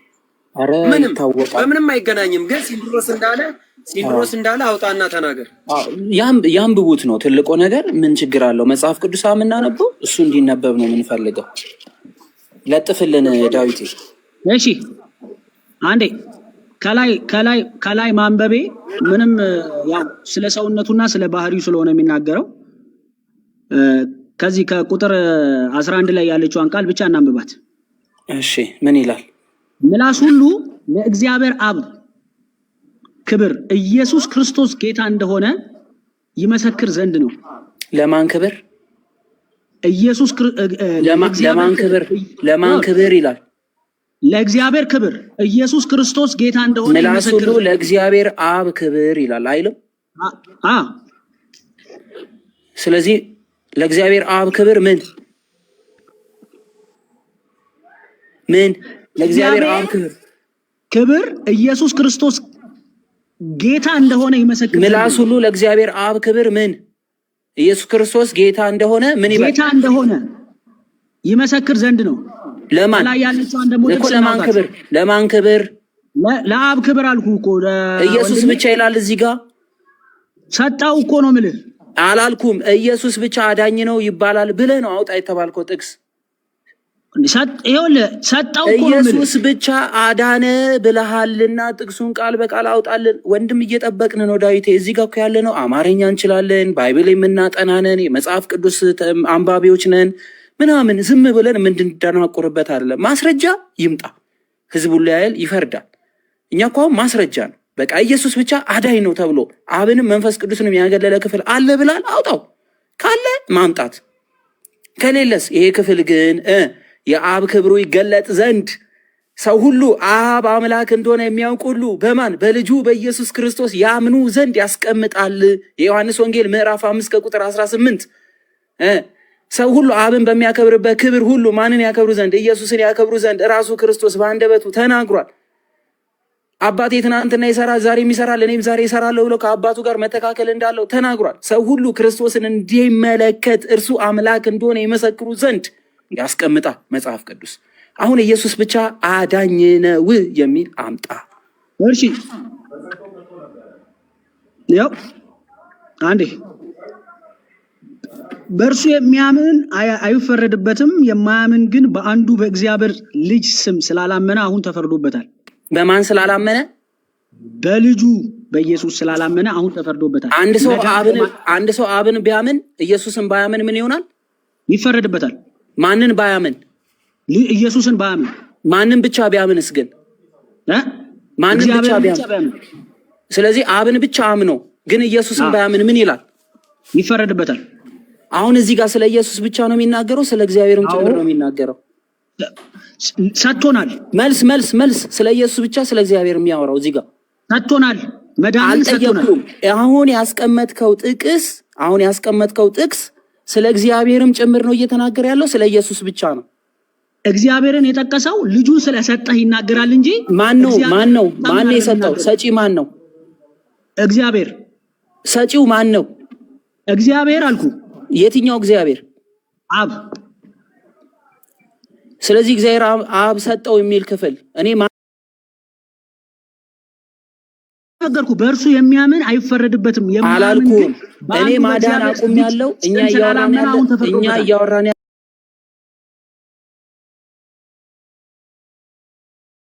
የተናገረበትን ስጠኝ። ሰጠህ እኮ አንተ ነህ ምርጫውን የምትወስደው። ቃል በቃል ስጠኝ። ይሄው እኮ ቃል በቃል እኮ ነው። አሁን በእርሱ በሚያምን አይፈረድበትም፣ በማያን ግን በአንዱ በእግዚአብሔር ልጅ ስም ስላላመነ አሁን ተፈርዶበታል አለ። አለቀ። ስለዚህ አንተ ኢየሱስን ብቻ አዳኝ ብለህ አብን ማግለል ትችላለህ ማለት ነው። እዚህ ጋር ሰጥቷል። እሱን አላልኩም። እዚህ ጋር ቃሉ ኢየሱስን ስላለኝ አብ አያድንም ብለህ ማግለል ትችላለህ አብን በዚህ ቃል መሰረት? አዎ ሰጥቷል። ስለዚህ አብ አያድንም በዚህ ቃል መሰረት አብ ማዳኑን ለሱ ሰጥቶታል። አላልኩም። እኔ ኢየሱስን ብቻ አምኜ አብን አሁን ከዚህ በኋላ ኢየሱስን ስለሰጠን አንተ አታድንም ማለት ትችላለህ? አሁን ይኸውልህ እዛው አላልኩም። አሁን በሰጠኸኝ ጥቅስ የዮሐንስ ወንጌል ምዕራፍ 3 ቁጥር 18 ላይ ባስቀመጥክልኝ መልክ አንተ በተረዳው መንገድ ልሂድና መዳን በልጅህ ነው እንጂ በአንተ አይደለም ብዬ ማስተማር እችላለሁ? ኖ አትችልም። ለምን እንደማትችል ልንገርህ። ስለ ስላሴ ከገባ የስላሴዎቹን ደግሞ ጥያቄ ማልችልበት። አንተ ደግሞ በእናትህ ጥያቄ ከመጠየቅ በፊት እኔ ለምን እንድመልሳት አንተን አታደርገኝ? አታንቋሸኝ ወንድማችን። የጠየቁት ትምህርት ነው እንጂ ገንዘብ አበድረኝ አላልኩም። አንተን አይነት እንትን የሚሉህን አትስደበኝ፣ አታንቋሸኝ ወንድማችን። እሺ ልናገር። ተረጋጋና መልስልኝ። የጠየቁት ጥያቄ አሁን በሰጠኸኝ ክፍል መሰረት ኢየሱስ ብቻ ልጅ ብቻ ነው አዳኝ፣ አንተ አባት ነህ፣ ከዚህ በኋላ ማዳን አቁመሃል ማለት ትችላለህ ወይ? አዎ። ስለዚህ አብ ማዳን አቁሟል ክርስቶስ ከመጣ በኋላ። እኔ ልንገርህ አለ እሱ። አዎ ብለኛል። እሱም መልስልኝ። ጸጥ በል እሺ። ጸጥ እስቲ አሁን ሚዩት አድርገውና ጸጥ በል እስቲ። በጌታ እጅ በደረት ሊያዝ ኖ ሚዩት አድርግልኝ። እሺ መጀመሪያ ንገረኛ እንድሰማ። መጀመሪያ ሚዩት አድርግልኝ። የጠየቁት መጀመሪያ ንገረኝና ልስማ። ከአሁን ሰዓት በኋላ ልጁ ኢየሱስ ክርስቶስ ወደዚህ ምድር ስለመጣ አብ ከዚህ በኋላ አንተ ስራ አቁመሃል፣ የሚሰራው ወልድ ብቻ ነው ማለት ያለብኝ? ጠየከኝ አይደል? ጎሽ ጌታ ይባርክ። እኔ ደግሞ ልመልስ። አዎ አሁን አብ ልጁን ሰጠን ለማዳን። እግዚአብሔር ታድናለህ አታድንም፣ መንፈስ ቅዱስ ታድናለህ አታድንም የሚለው ውስጥ ለምን እንገባለን? ሰጠን ልጁን። ለምን አልገባም? መዳን በልጁ ብቻ ነው ስትለኝ አብ አያድነኝም ወይ ብዬ መጠየቅ እችላለሁ። ስላሴን መጨረሻ ላይ ልመልሳ። እሱ ለምን መጨረሻ? ለምን ረጅም መልስ ስትመልስ በቀጥታ ለምን አልነግረኝም? አንድ ደቂቃ ስጠኝ። አንድ ደቂቃ ስጠኝ። ለምን ሚዩት አርግታ አንድ ደቂቃ ስጠኝ። ሰጠን፣ የማዳንን መንገድ ሰጠኝ። በልጁ የሚያምን የዘላለም ሕይወት እንዲያገኝ ሰጠኝ። ከሰጠኝ በኋላ አብ አታድንህም አይደለም የምለው፣ በእሱ አምኜ የዘላለም ሕይወት እንዳገኝ እሱን ሰጥቶኛል። ስለዚህ ስርዓት አላቸው። አብ በየትኛው ስራ፣ ወልድ መንፈስ ቅዱስ እንዴት እንደሚሰሩ በሁሉም ተገልጿል። አብ አባትነት፣ ወልድ ደግሞ ልጅነት፣ መንፈስ ቅዱስ ደግሞ አሁን ወልድ ከሄደ በኋላ መንፈስ ቅዱስ ደግሞ በዚህ ዘመን ወርዱ ሲሰራ በአካል አይተናቸዋል። አብ በብሉይ ኪዳን እንዴት እንደሆነ እንዴት እንዳለ አይታል። የአባትነትን እኔን ማንም አይቶኛ አያውቅም ከልጁ በስተቀር የተረከው ማንም የለም ብሏል። ስለዚህ አሁን እግዚአብሔር በመልክ የተገለጠው በልጁ በኢየሱስ ክርስቶስ ነው ሙሉ ለሙሉ ማለት። ማዳኑን መንገድ ሰጠው ለኢየሱስ። ከሰጠው በኋላ አንተ ታድናለህ ከማለት ይልቅ እሱን አምኜ ጥያቄ አሁን ባስቀመጥክልን የመጽሐፍ ቅዱስ ጥቅስ መሰረት ተነስቼ መዳን በልጁ በኢየሱስ ክርስቶስ ብቻ የሚለውን ትምህርት ተቀበልኩና አብ ስራ አቁሟል፣ መንፈስ ቅዱስም ከዚህ በኋላ ማዳን አቁሟል ብል ይሄ ትምህርት ትክክል ነው ወይ? አላቆምም። መጀመሪያ ነው አይደለም በለኝ ዳዊቴ። ይሄ ትምህርት ትክክል ነው? ከእግዚአብሔር የሆነ ትምህርት ነው? አዎ። ስለ ስላሴ ከገባ ጥያቄ ልጁ ኢየሱስ ክርስቶስ ወደ ምድር ከመጣ ጀምሮ አብም መንፈስ ቅዱስም የማዳን ስራ አቁሟል ብል ትክክል ነው? አሁን አቁሟል አላቆመም አይደለም እኮ እኔ ያልኩህን መልስልኝ። የማዳን ስራ እግዚአብሔር አብ እግዚአብሔር መንፈስ ቅዱስ ከዚህ በኋላ በልጁ ነው እንጂ በአብና በወልድ በኩል የምናገኘው መዳን የለም ብዬ ብሰርዝ ትክክል ነኝ? አዎ ነው። አዎ እሺ አሪፍ። አሁን ያዝልኝ። በጣም አሪፍ። አባቴ ዛሬም ይሰራል እኔም እሰራለሁ ብሏል ክርስቶስ። ምንድነው አብ የሚሰራው ዛሬ ድረስ? አዎ አብ ምንድነው የሚሰራው? አብ ምንድነው የሚሰራው? አባቴ ዛሬም ይሰራል እኔም እሰራለሁ ብሏል ክርስቶስ። ምንድነው አብ የሚሰራው? ልጁን ላከ፣ ሰራ አላልኩም? አብ ዛሬም ድረስ ይሰራል እኔም እሰራለሁ ብሏል። አብ ለሚወዳቸው ሕይወት ይሰጣል እኔም ሕይወት እሰጣለሁ ብሏል። ሰው ሁሉ አብን በሚያከብርበት ክብር እኔንም ያክብር ብሏል። ሰው ሁሉ አብን የሚያከብረው ምን ብሎ ነው? ይሄ ስለው አልጠየቅኩም፣ ጥያቄ መልስልኝ። አብን ሰው በሚያከብርበት ክብር ያከብሩ ዘንድ ተናግሯል ክርስቶስ። አብን ምን ብለን ነው የምናከብረው? እንዴ አንተ ቆይ ግን አንድ ነገር ልንገር። አብን ምን ብለን ነው የምናከብረው? ቆይ በጣም ባይዘው ግራ የምትገባ ሰው መሆኑን ያወቅኩት ማለት ነው። ከጠየቅ በኋላ መልስ እንድመልስ ራሱ እድል አትሰጠኝም። አብን ምን ብለን ነው የምናከብረው? ንቅንቅ የማያደርግ ትምህርት ነው የምንማረው። አብን ምን ብለን ነው የምናከብረው? እናከብረዋለን። ተባረክ ምን ብለን? አምላካችን ምን ብለን? እግዚአብሔር ሆይ ስም ይባረክ ብለን እናከብረዋለን። አብ ያድናል አያድንም? አሁን ነገርኩ እኮ ለወልድ ሰጥቶታል። ለወልድ ከሰጠው ከአብ ዘንድ ምን ብሎ ነው የሚያማልደን? በል ወደ አንተ ትምህርት እንምጣ። ሮሜ ወደ አንተ ትምህርት። አብ ያድነን ዘንድ ከተሰጠው ሮሜ 5:9 ላይ እንደሚናገረው በእርሱ ቁስል ተፈውሳችኋል፣ በእርሱ ከእግዚአብሔር ቁጣ ድናችኋል ይላል። በማን? በተሰራው በክርስቶስ ደም በተሰራው በመስቀሉ ስራ ድነናል ማለት ነው። ስለዚህ አብ የይቅርታን መስዋዕት ይፈልጋል። ወልድ ደግሞ ስለኛ መስዋዕትን ይዞ በአብ ፊት ቆሟል። ክብርን ሁሉ ለወልድ ሰጠው። ወንድሜ አስገባው፣ ወንድሜ አስገባው። ከታች ወጥቷል መሰለኝ። ወንድሜን አስገባው።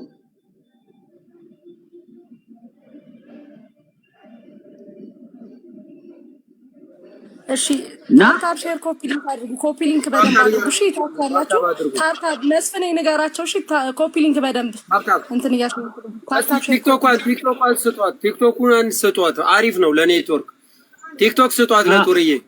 እንዴት ስጧት አንዴ። እሺ እና ማዳንን ለሱ ሰጥቶታል። ድህነትን የምናገኘው በክርስቶስ ማዳን ሰጥቶታል የሚል ማስረጃ አምጣ። ማዳን ሰጥቶታል የሚል ማስረጃ አምጣ። ማዳን ለሱ ሰጥቶታል የሚል ማስረጃ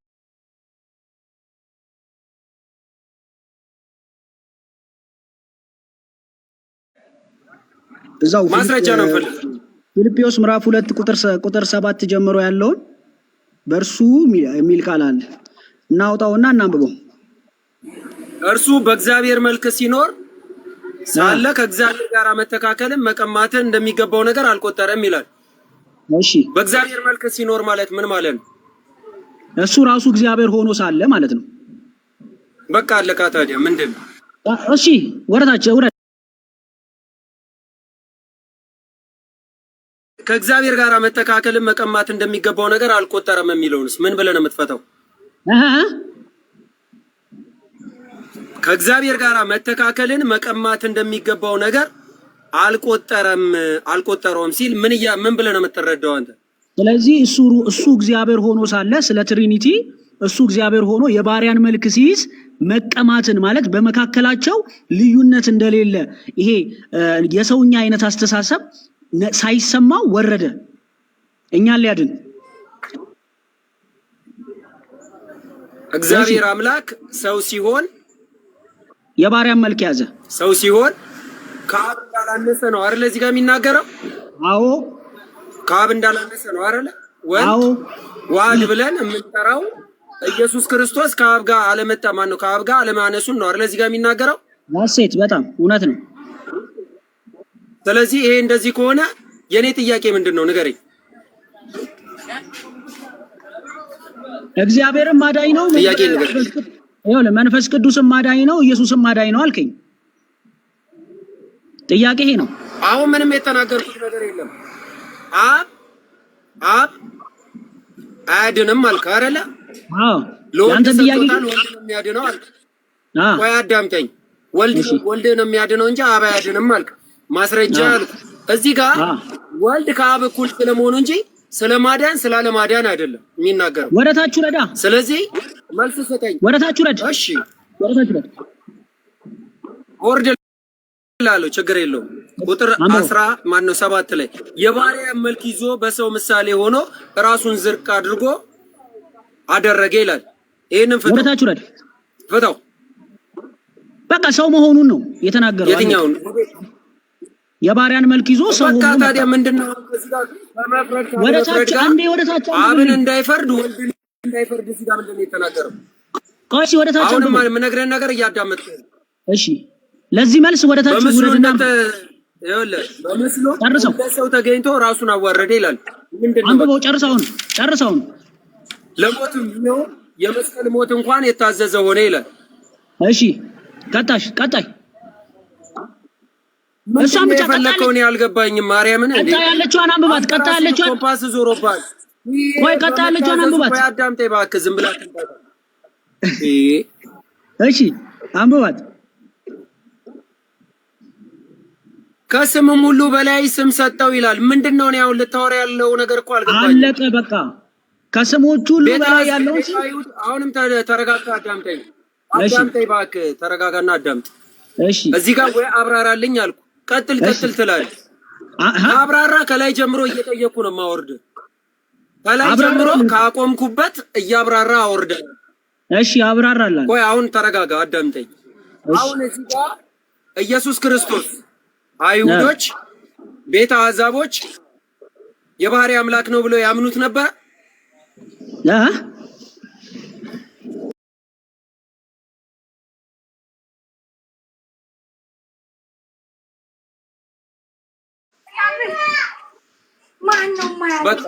ስለዚህ ምን አለ? የአብና የመንፈስ ቅዱስ ስም ሳይሆን ለጸባቸው መንስኤ የነበረው ለጥርጣሬያቸው መንስኤ የነበረው የወልድ ስም ነው። ስለዚህ እዚህ ጋር ምን አለ? ከስም ሁሉ በላይ ያለውን ስም ሰጥቶታል። ስለዚህ ኢየሱስ ክርስቶስ አዳኝ ነው እያሉ ወጡ፣ አምላክ ነው እያሉ ወጡ። ለምሳሌ ጴጥሮስ በሁለተኛ በሐዋርያት ሥራ ምዕራፍ ቁጥር 39 ምንድነው ያላቸው? እናንተ አሳልፋችሁ የሰጣችሁ በሐሰት የመሰከራችሁበት የሕያው እግዚአብሔር እንዳደረገው እወቁ አላቸው። ከእግዚአብሔር አሳንሶታል?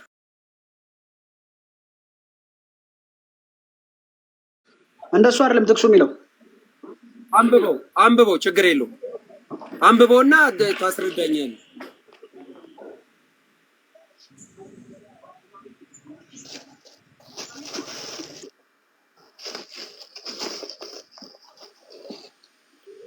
አውጣው ነው ፍሬ እስከዛ ፍሬ መግባት አላወኩም። እንዴት ዋላችሁ? የሚገርም ነው። ኧረ መስፍን ፍሬ አመለጠሽ። በቃ አይ ሚውት አድርጌልሽ እኮ ነው ማለት